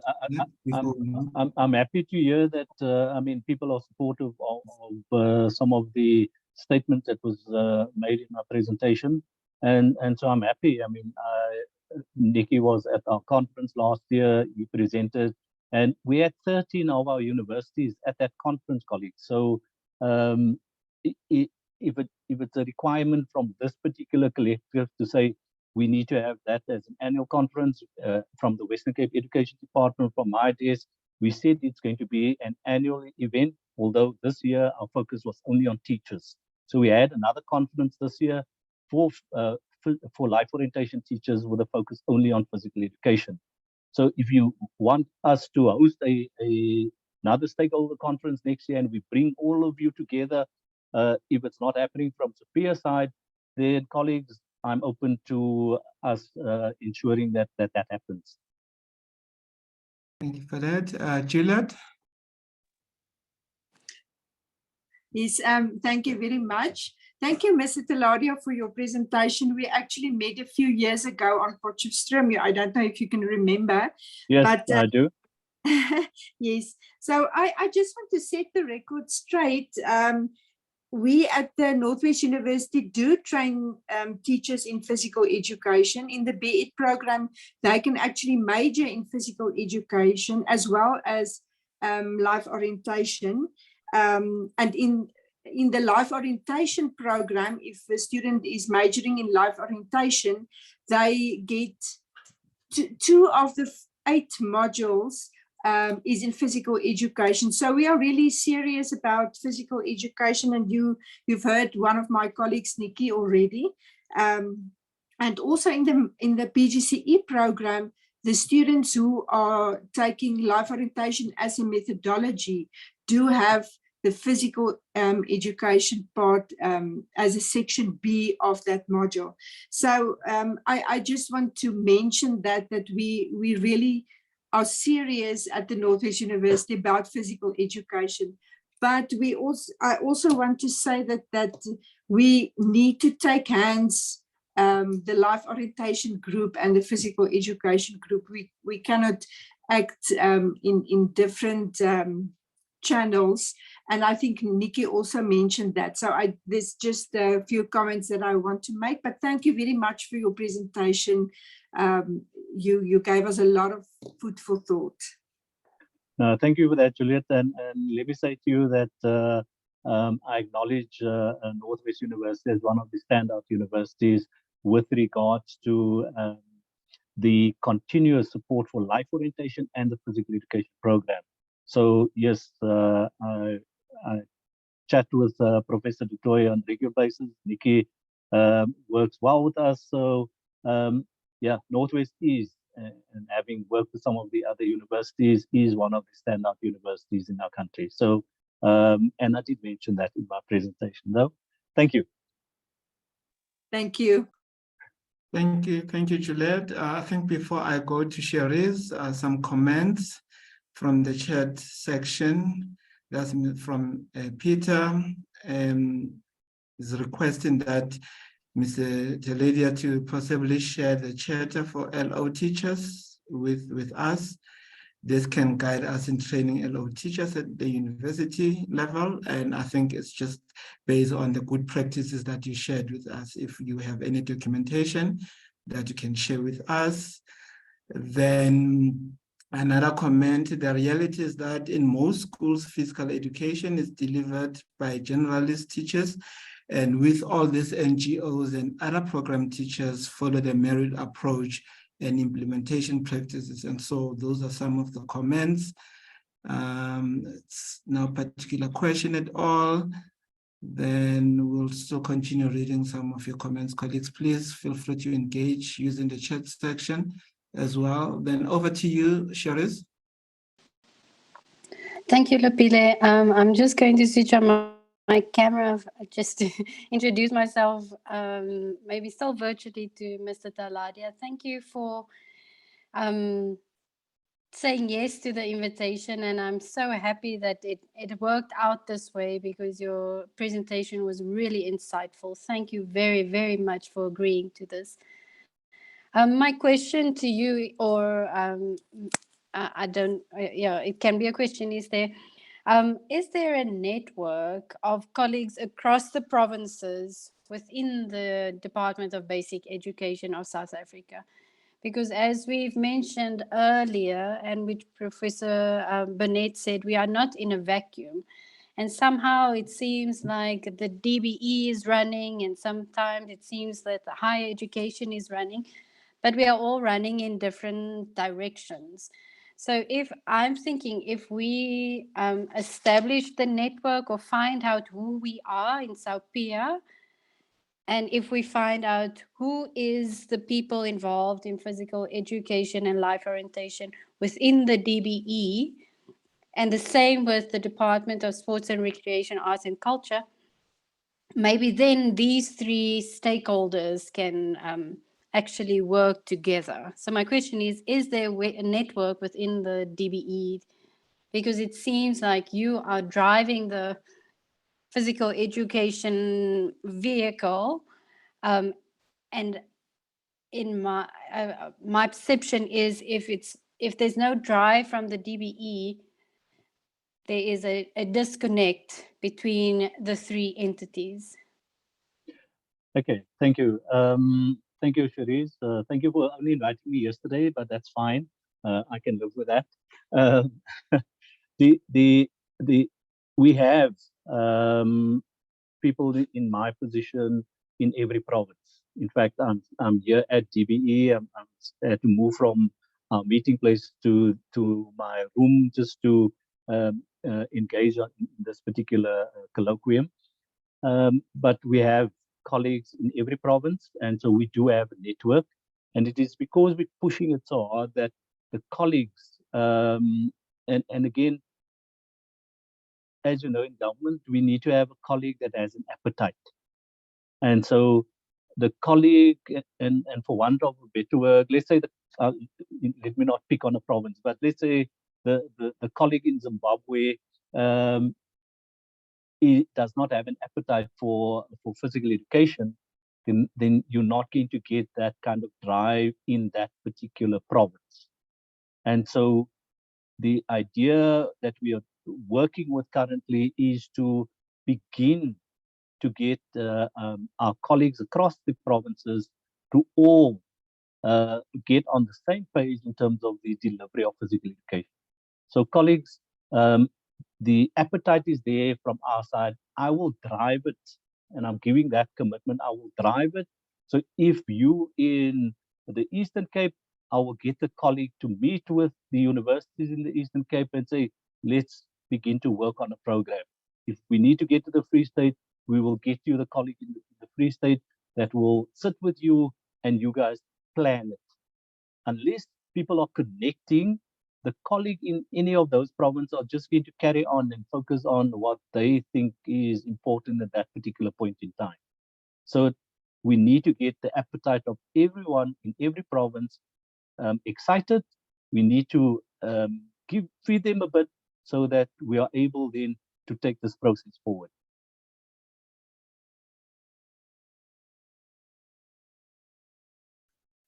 Thank you for that, colleagues. We have about 2 minutes before we wrap up. Any other input, questions?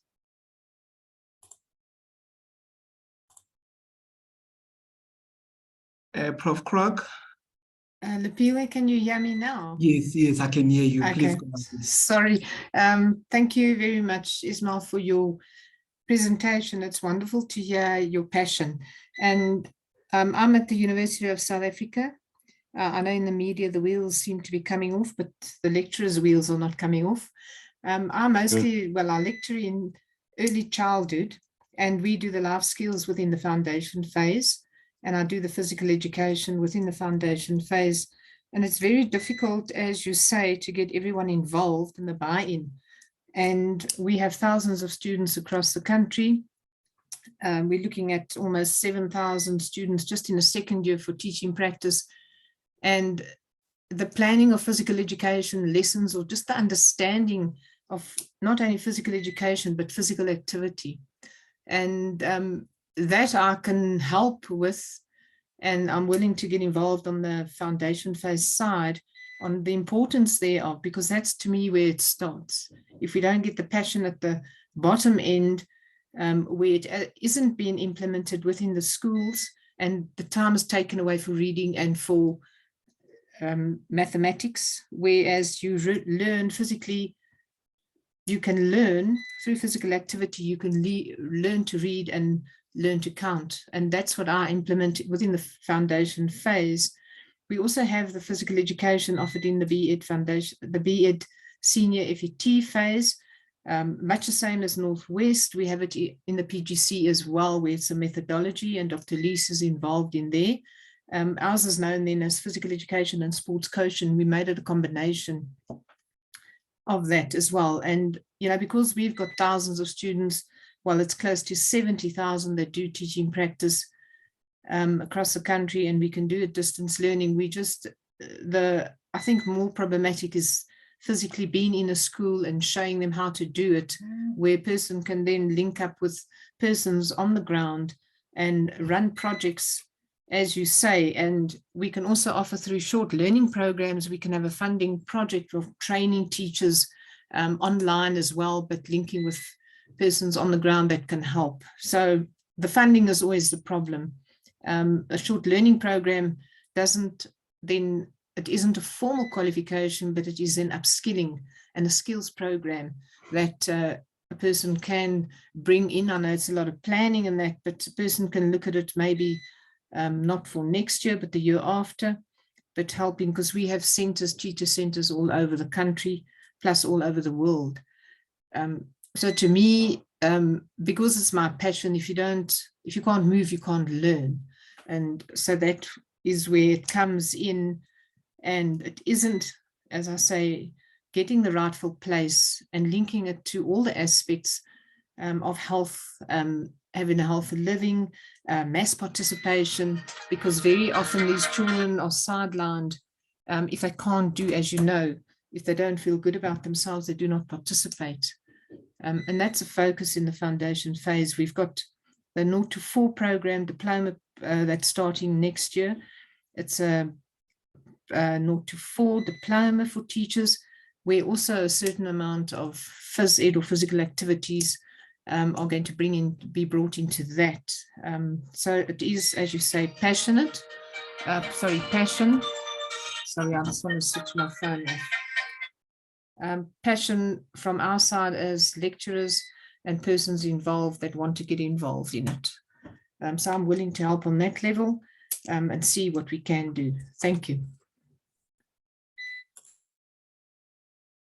Thank you, Prof. Kroc. And it's quite interesting to learn that quite a number of institutions are raising their hands to say we still provide physical education training for the teachers. David, you are welcome. And I'll give it over to Doreen Solomons. Thereafter, Prof. Cora Bennett, you can go ahead. Doreen, over to you.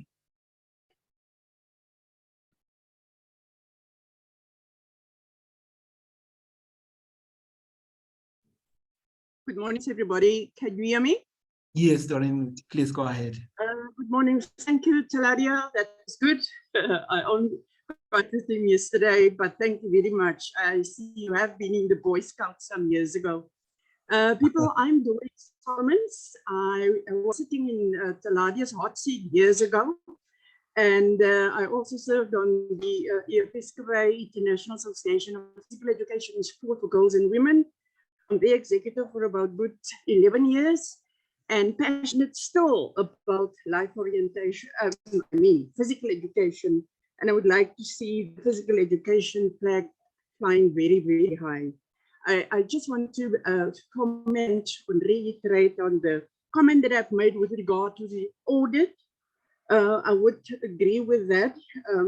I know Talaria mentioned that you have a specific physical education focus in each province, but after I retired some years ago, I spent my time at DBE for a year, assisting there, and with my first meeting I had with all the provinces, I think only 2 people were specialists in physical education. Not that that was a criteria for being a life orientation, but that was a worrying component to me.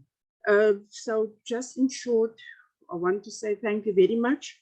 And I think this is very important that we put the focus back into. I've also presented a paper at the XP Congress one year in Germany, bringing physical education back into our schools. Not that it is not there, like Talaria rightly said, that, you know, people making comments on television and all that, on the social media with regard to that, when is physical education coming back again? It is there, it should be implemented, and rightly so.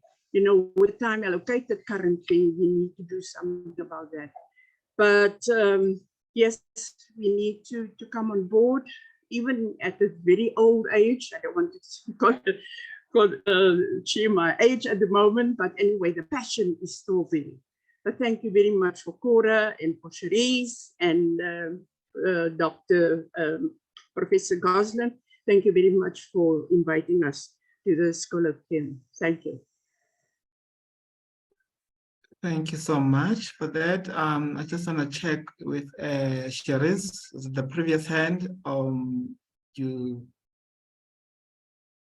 No, it is an existing hand. Okay, I'll give to up to Prof. Cora Bennett. Then after you can follow.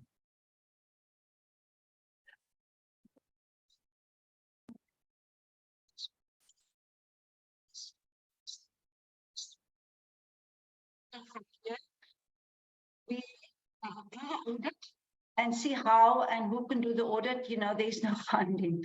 That's the biggest issue. And research is also like politicians, it takes time.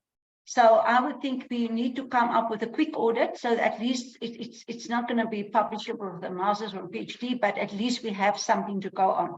Secondly, I take from the previous colleague to say, let's do a stakeholder mapping for SALPIA.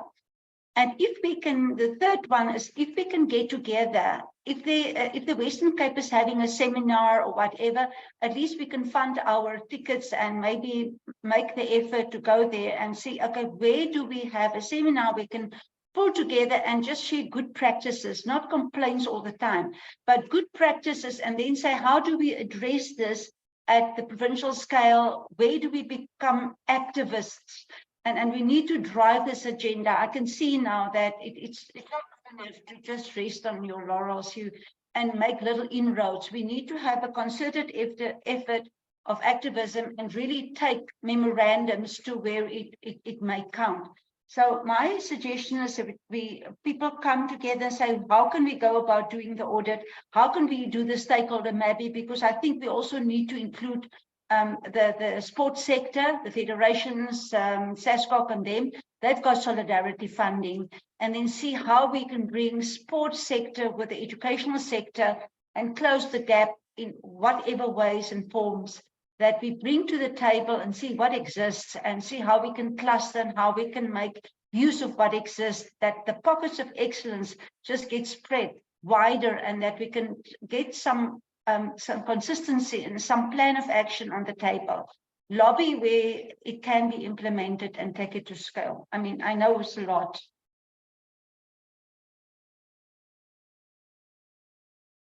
Thank you, Prof. Cora. We need to advocate, definitely. A lot of work that needs to be done.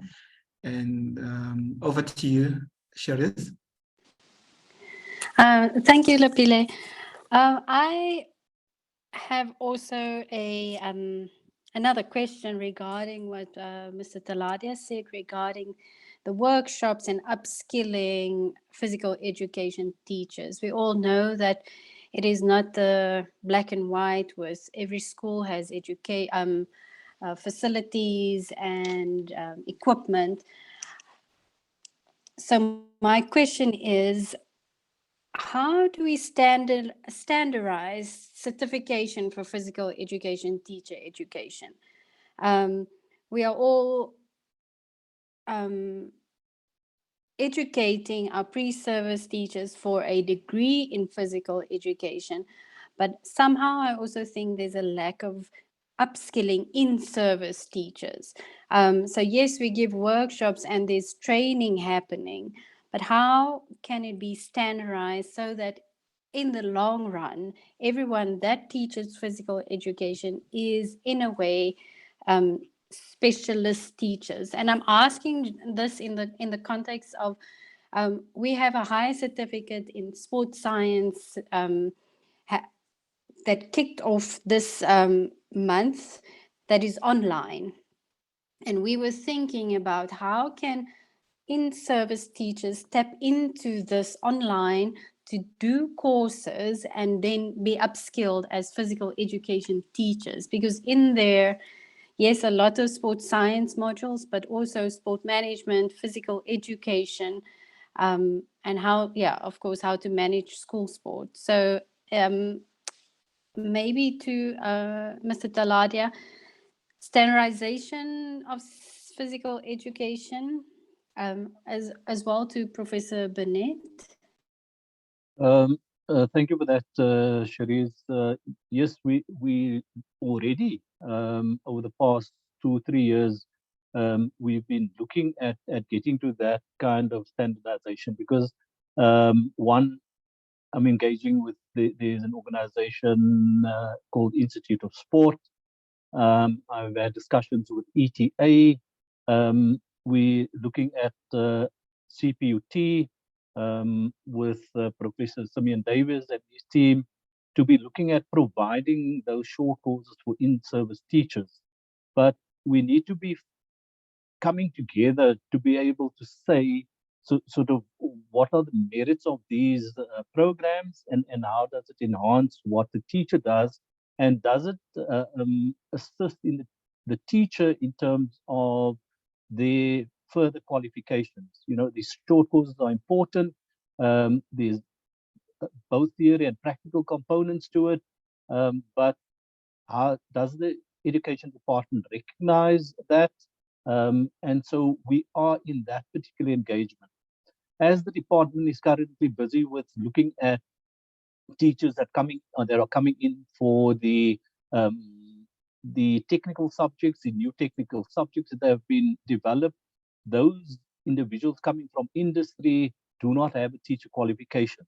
So we are looking at establishing some of those qualifications so that the individuals coming out of industry, or whether they're coming from any of these colleges, so that they are able to slot in as a qualified teacher. And so that would be for people coming almost out of the community. On the other hand, the short courses that you are providing is critically important in terms of ensuring that we're upskilling our teachers, and another avenue to begin to get those specialists that we all want, a move in that direction. It's not going to be the complete direction, but we're moving in that direction where we can confidently say this individual has gone through a course at UJ, this particular person has gone through a course at ETA, but there's some commonality in terms of the content of those courses.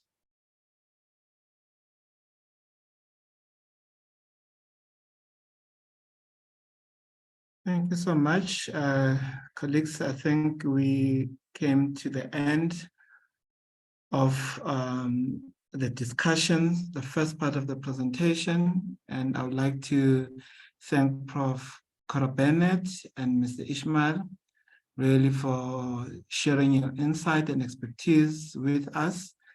And I think apart from the significance of who present physical education, and now we can all agree that the success of physical education will greatly depend on how it is presented. Therefore, the empowerment and upskilling of physical education pre-service teachers, it's very important.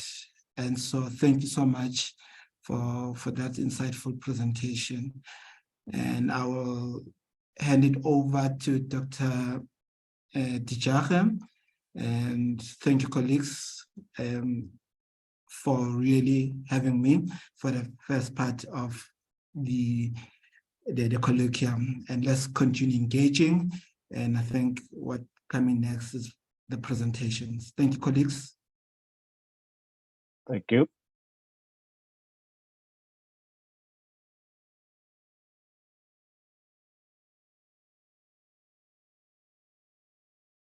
Lepile and Sharice, Dr. Diaga is no longer with us. She'll try and pop in a bit later, but our understanding is that you will be running with the rest of the program. So could I ask you to please introduce the presentations? Thank you.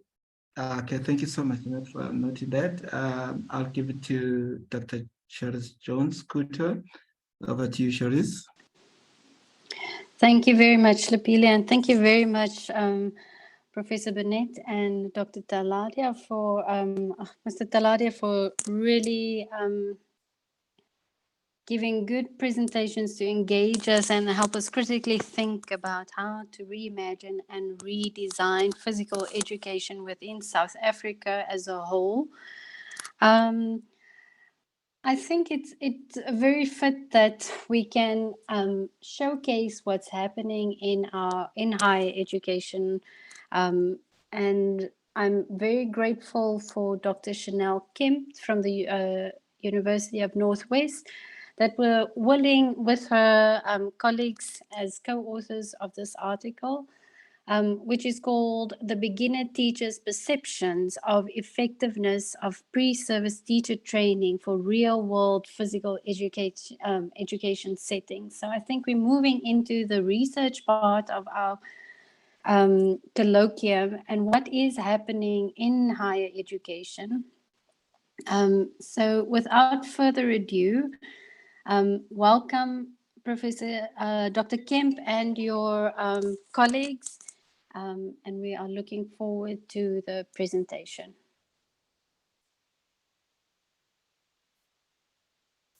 Thank you so much, Dr. Shariza. We really appreciate it. And I just want to make sure you can see my screen. Yes, we can see it, Dr. Kemp. Thank you. Okay, colleagues, we are from the Northwest University, and I'm going to present a research project that was on beginner teachers' perceptions of the effectiveness of pre-service teacher training for a real-world physical education setting. So all of us know that physical education can play an important role in learners' life as it contributes to their physical health, cognitive, social, and emotional development. And therefore, it is very important that this important subject should be presented by well-trained teachers. Now, there are numerous challenges that even well-trained teachers encounter, such as unfairness in the running of and proceedings at schools, lack of teaching material, unfavorable teaching conditions, and psychological impacts. Now, unfavorable teaching conditions include unsuitable facilities for physical education, and research already done in all 9 provinces in South Africa by RU shows that suitable facilities is often lacking for the delivery of physical education in schools. Now, another factor is the lack of teaching material as well as inappropriate teaching materials. And this could lead to inadequate teaching techniques as well as low performance rates of the learners. Now, physical education teacher training needs to prepare our physical education teachers for the role that they need to play towards the learners and the school, even in unfavorable teaching conditions. Now, in South Africa, research already shows that teachers presenting physical education in schools are often not trained or qualified to do so, and which leads to a lack of quality physical education or even no physical education in some schools.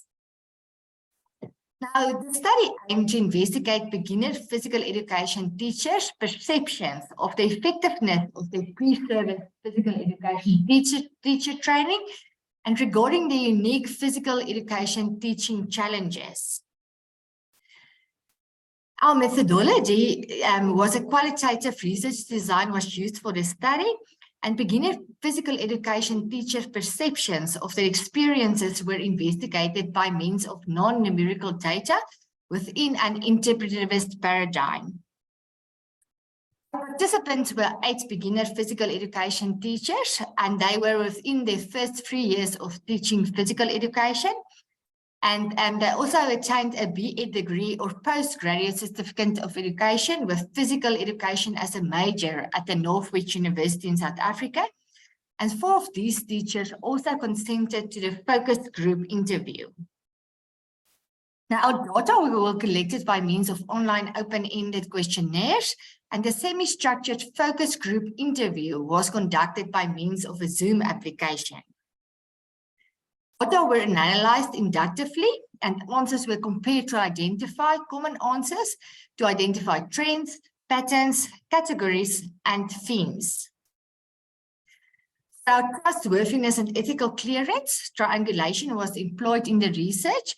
We also made use of member checking, and to ensure confirmability and dependability, peer debriefing was conducted. Ethical clearance was also obtained from the Northwest University, and informed consent was obtained from all the participants. If we look at our findings, according to our practical teaching challenges, the first challenge was teacher to learner ratio. Now, all but one of the participants reported that they had a high ratio of teacher to learners in their class, where the ratio was higher than 1 to 35. The participants agree that with such a great number of learners per class, it made it almost impossible to teach physical education effectively, as the learners easily get disruptive and unsettled. Another challenge was insufficient time allocation to physical education in the school timetable. In most of the participant schools, the physical education period was only 30 minutes. Now, they felt this was too short to assess learners according to the curriculum prescriptions, and also too short to fit in all the recommended content as prescribed in the CAPS document. Another challenge was socioeconomic status. Most schools lack equipment and sometimes facilities for physical education with no or limited funds unavailable to buy necessary resources. Now, the lack of equipment makes it difficult for them to teach the outcomes stipulated in the curriculum. Physically, it is not well funded, and most of the time the funds are allocated to the more important subjects. If you look at our findings according to the positive experiences, we first look at the learner enjoyment.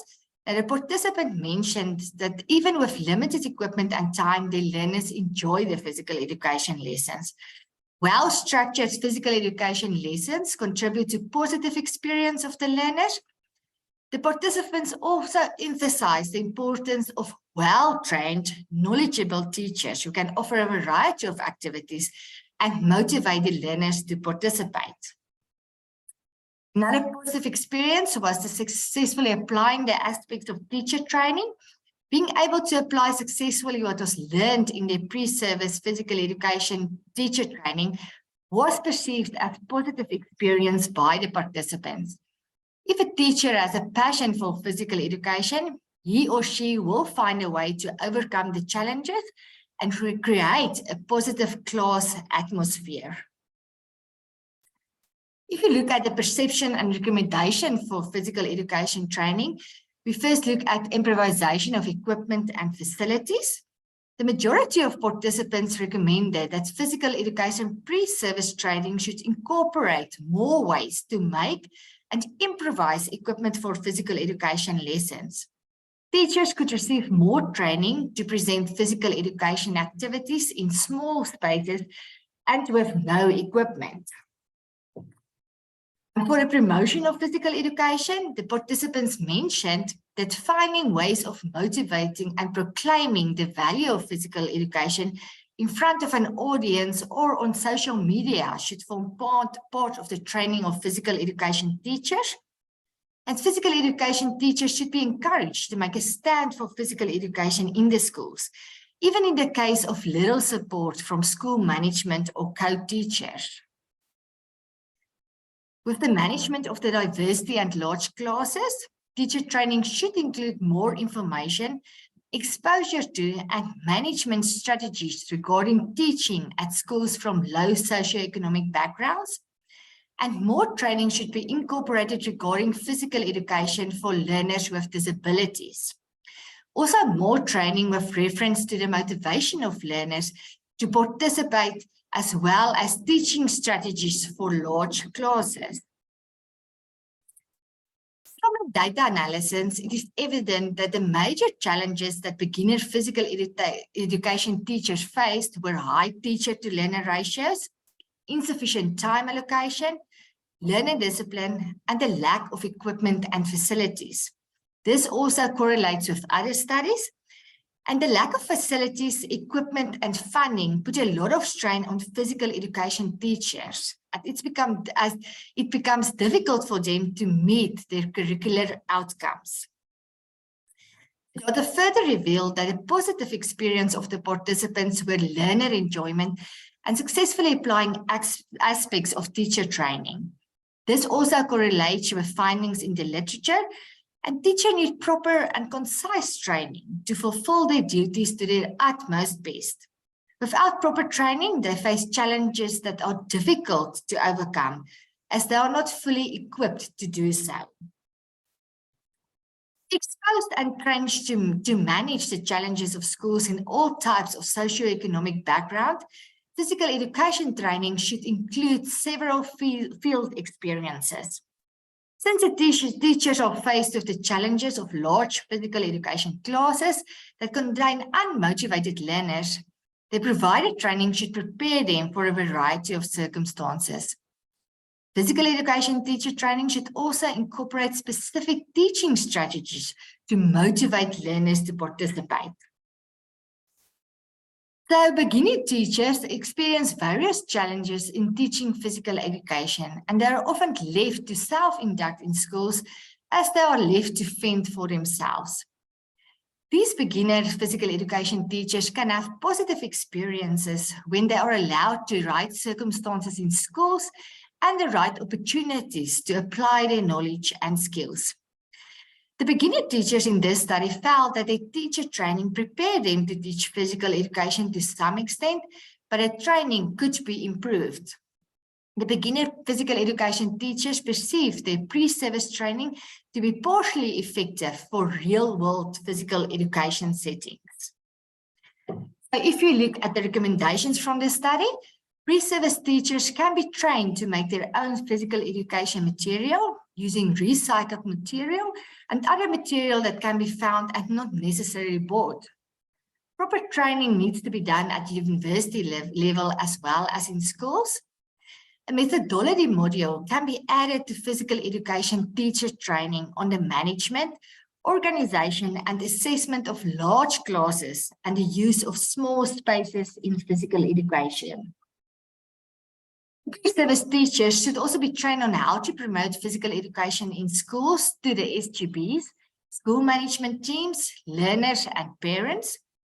And the Department of Basic Education should introduce an in-service training programs, such as short courses in physical education that are funded by them, so that physical education teachers can be better qualified.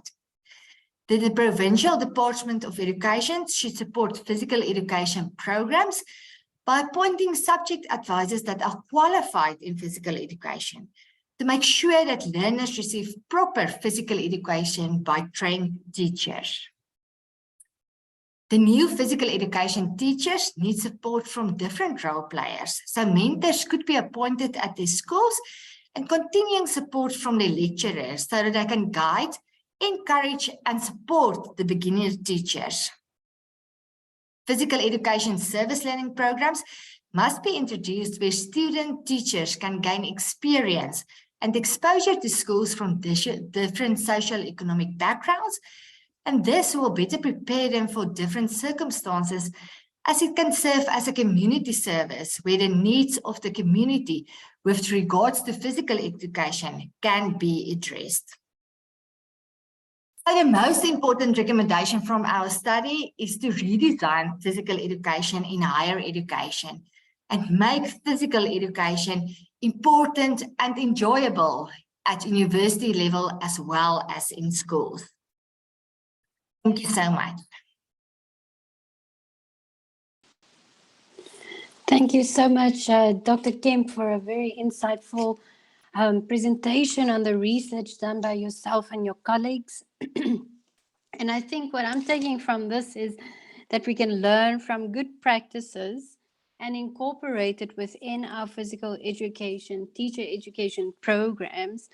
And of course, the most important part of this is that we actually, like Mr. Taladia said, make it sexy and attractive. So we have to incorporate the fun aspect more to this, keeping in mind quality physical education and making sure that our pre-service teachers have the content knowledge to actually apply it in any situation or circumstance that they find themselves in. And I'm also thinking about the comment made by Rosley emphasizing mass participation. So we have large classes in front of us, even in higher education, that we have to incorporate different assessment methods, different engagement methods. And I'm thinking also about a models-based approach, which was part of the recommendations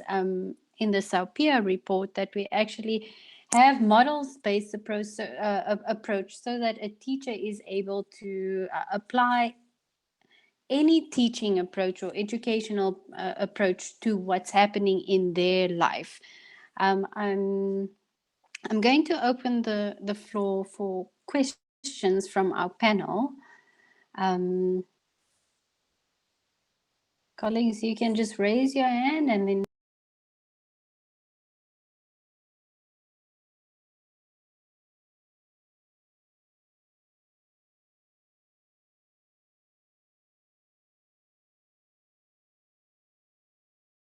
I see Rosalie has her hand raised. sorry, I didn't open the participant list. Rosalie, you can go ahead.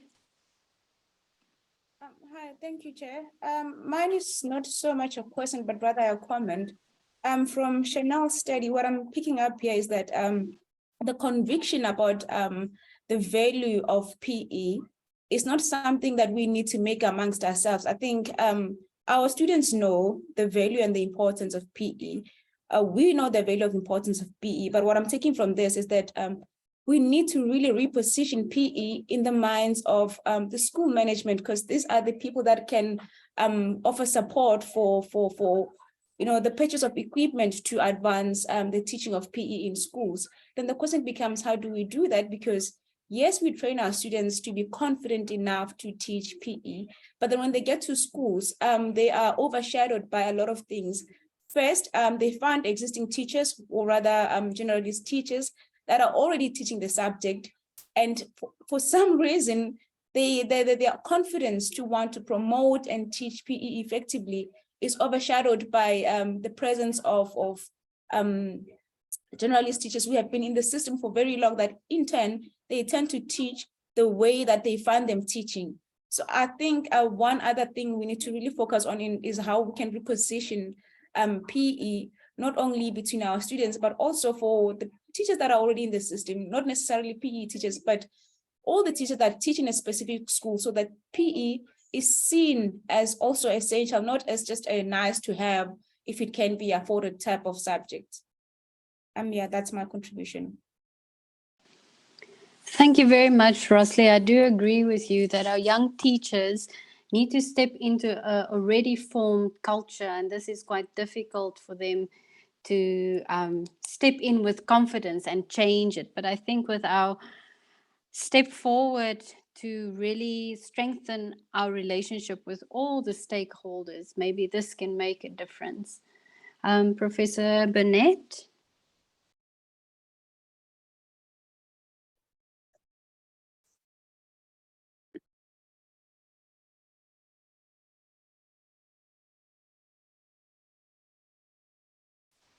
Prof, I think your mic is still off. Yeah, we can see your lips moving, but not hear you.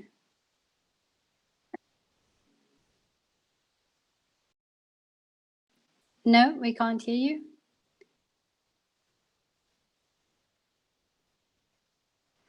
Prof, next to the mic, there is an up arrow. Just see that you are using the microphone on your computer, maybe.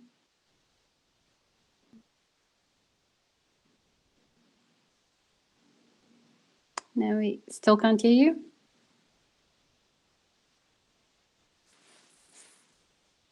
No, yeah, no, you're gone again. Otherwise, I'll just type. Yeah, I think if you're close to your computer, I could hear you. Okay, let me just jump into the computer. Okay, I think from Saupia's side, I've listened to you, and I think we need to have really presence at higher education. We need to have social media. We need to get our new members and drive a campaign, and also have a depository of all this research that we can make available in a one-pager. I did a lot of when you have these scientific research, how do you disseminate it across teachers so that we can share knowledge? So what I've done, and I will share the template with you, maybe we can, as academics, get involved.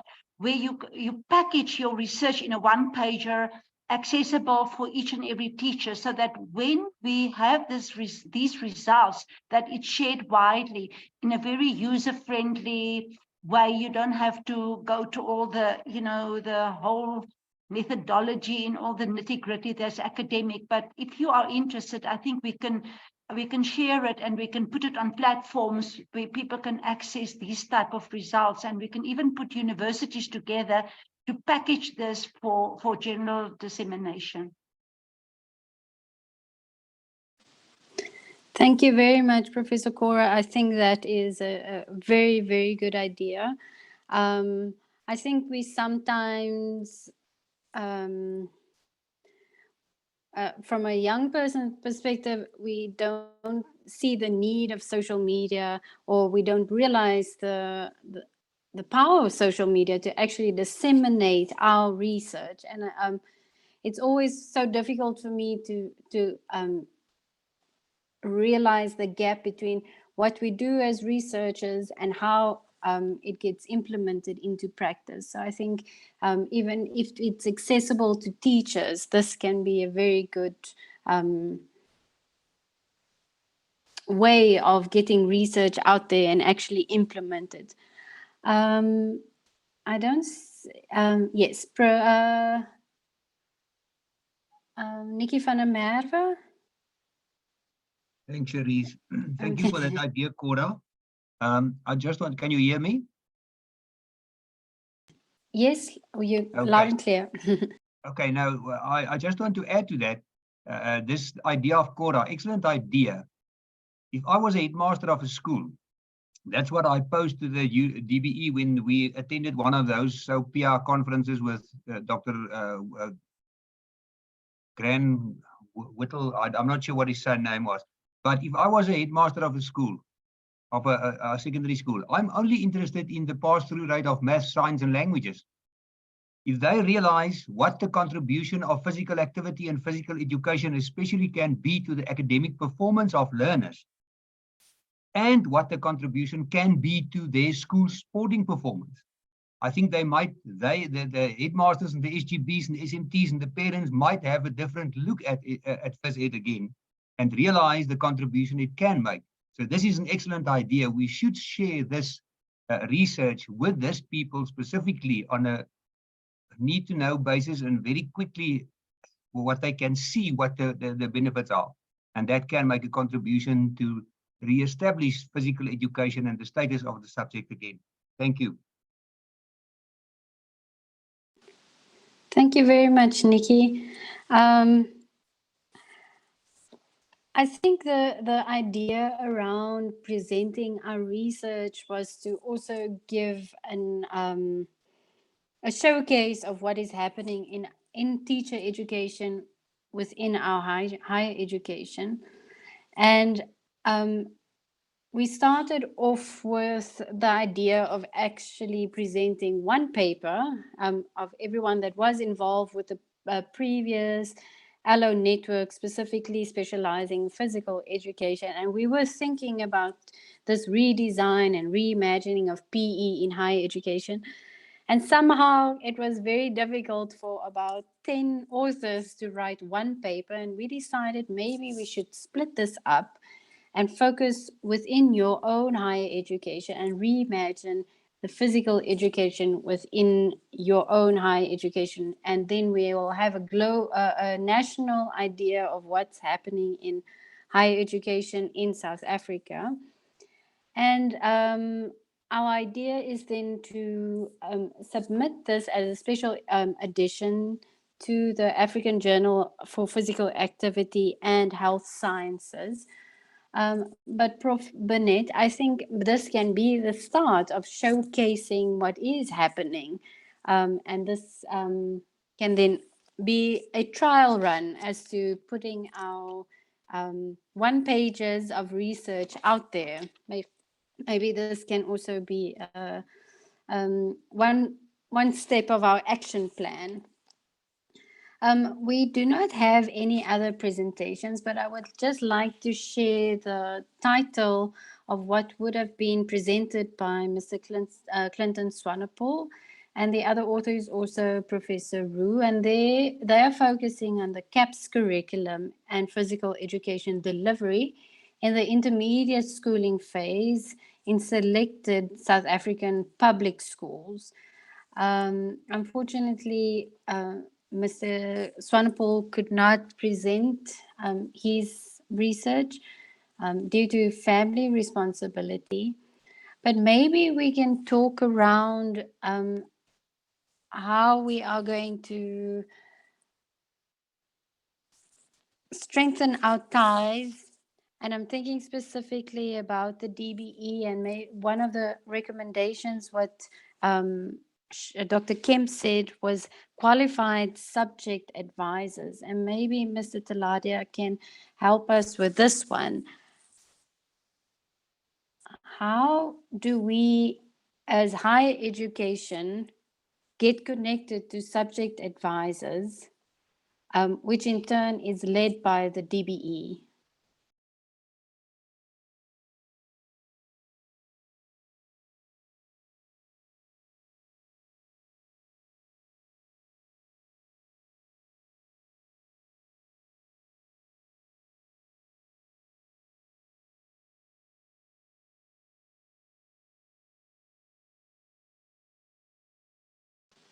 I'm not sure if Mr. Taladia is still here or with us. Hi, Cherise. I doubt Mr. Taladia is still with us. I don't see, no, he's no longer with us. He definitely left the session. Okay. Maybe Professor Doreen Solomons, if you can maybe help us with the recommendation on qualified subject advisors. Hello there. Sorry, I'm not a professor. I'm just plain Doreen Solomons. It sounds good actually on my ears. Man, I'm trying to get hold of Ishmael. That was the biggest challenge, you know, when we change over from physical education to the broader look at life orientation. All the life orientation curriculum advisors were former physical education subject advisors. So in the Western Cape, we could continue with that. But as I said earlier on, when I went up to DBE to assist them for a year, you know, when I got to some of the provinces, people doing assessment within that province, they were allocated to run the life orientation. They didn't know anything. But I know currently one of the curriculum advisors that stepped down was the last two physical education subject advisors. I sort of maintain that that is a winning factor, that if your life orientation person is a qualified physical education, but that is college. I'm not sure whether those people are still around. Having physical education specialist study to apply for, there are one or two teachers still very much focused on physical education and teaching that at high school level and at primary school level. And I'm talking specifically here about Western that I know of. But the question was about physical education, life orientation, people specialize in physical education. I'm not sure of that and how we're going to get, how the Department of Education is going to get people on board. Having physical education specialization within the life orientation, because those people are going to drive and going to enthuse and going to encourage those teachers out there. Because if I am qualified in psychology and I'm in charge of life orientation, going to a school, trying to enthuse and encourage those people to teach physical education, I'm not sure whether that's going to assist. And that is my, I'm going to try to get Taladia. I don't know what they are going to currently do about that, but that was my big challenge when I stepped out of life orientation here at Western Cape Education Partner. Thank you. Thank you so much, Doreen, for your insight and context regarding qualified subject advisors. Professor Du Toit? Thank you, Charisse. I'm just thinking, I would just like to mention that in 2007, the National Department of Education actually asked our university to train life orientation subject advisors countrywide. It was a major project, and that they funded it, which was wonderful, but we had to train all the life orientation subject advisors countrywide. It was a big project, but that's maybe what we should look at. That was, at that time, it was Miss Nadine Poach. She was for physical education in the National Department of Education. And that was her first step in the project where she wanted to promote physical education in the country. So maybe that's something we should also look at training life orientation subject advisors in our provinces. We are thinking of a short, after what you said, actually, of a short course in physical education teacher training online. If we can manage to compile a short course like that, maybe we can all work together with that.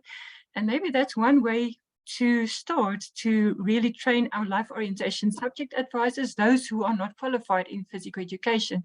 Because if we have their support and their knowledge and their expertise, they can really support the teachers in the schools. Thank you.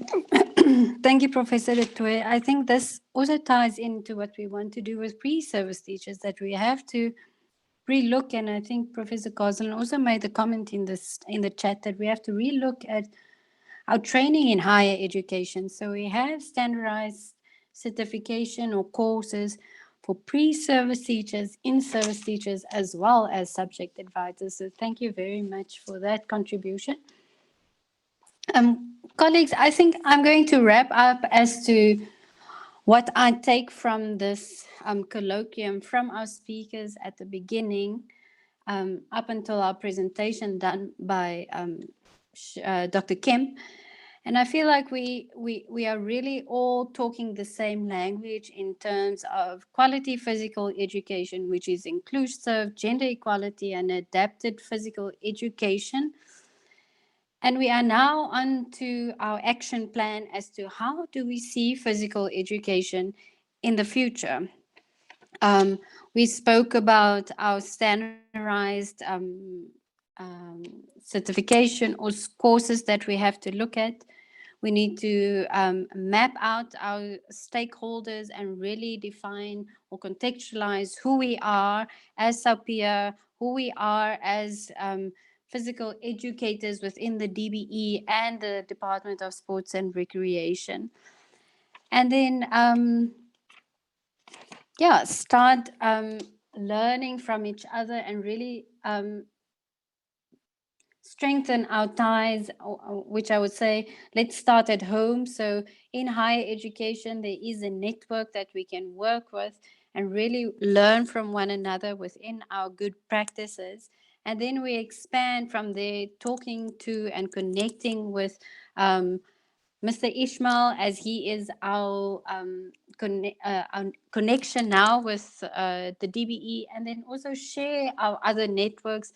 I think Professor Gosling, Professor Cora Burnett, Professor Roo has a vast network that we can all tap into. And really, as I started my conversation, not reinvent the wheel, but actually just get to turn it again.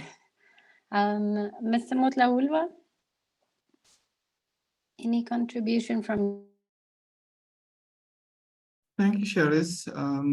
I think food for thought, and in terms of the takeaways and things that needs to be done. But colleagues, as we near the conclusion of the colloquium, I'd like to take this moment really to reflect on the knowledge, the insight, and really the connections we've gained.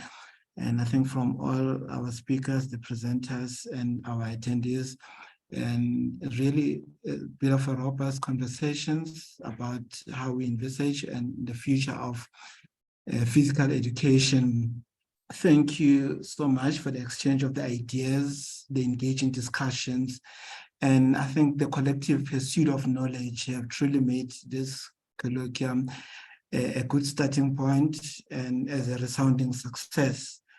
Throughout the sessions, we've explored a wide range of ideas and what needs to be done to reinvent SOPIA and envisage the future of physical education.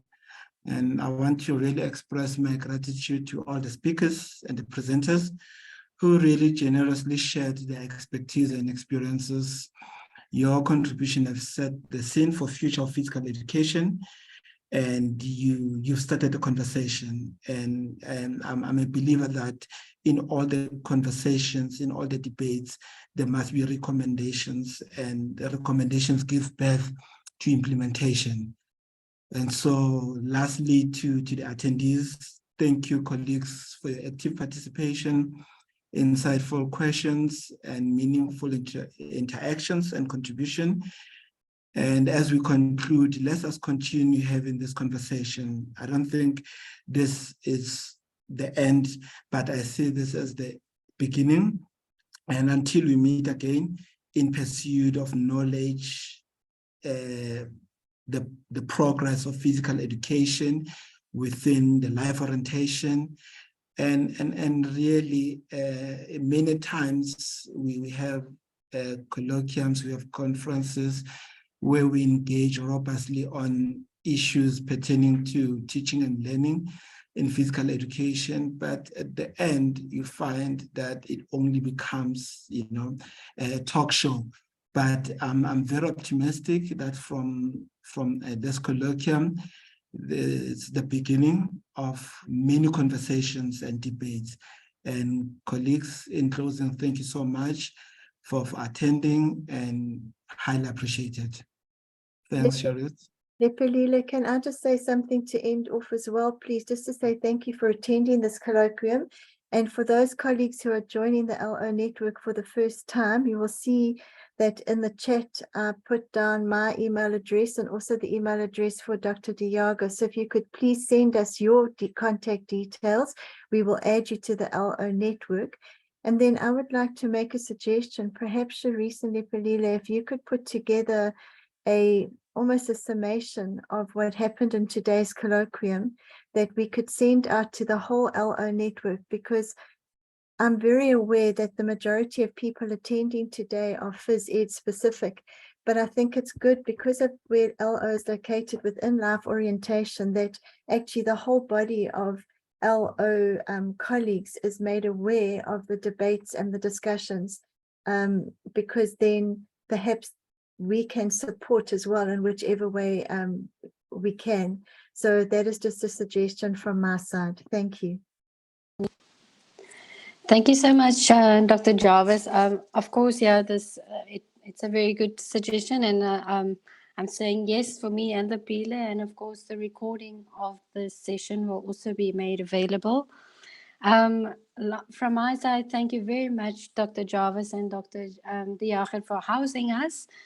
To our speakers and presenters, thank you very much. It was really insightful, and it really makes me excited as a young academic to grab onto what the work that you have done already, and just to keep on going and be passionate about it.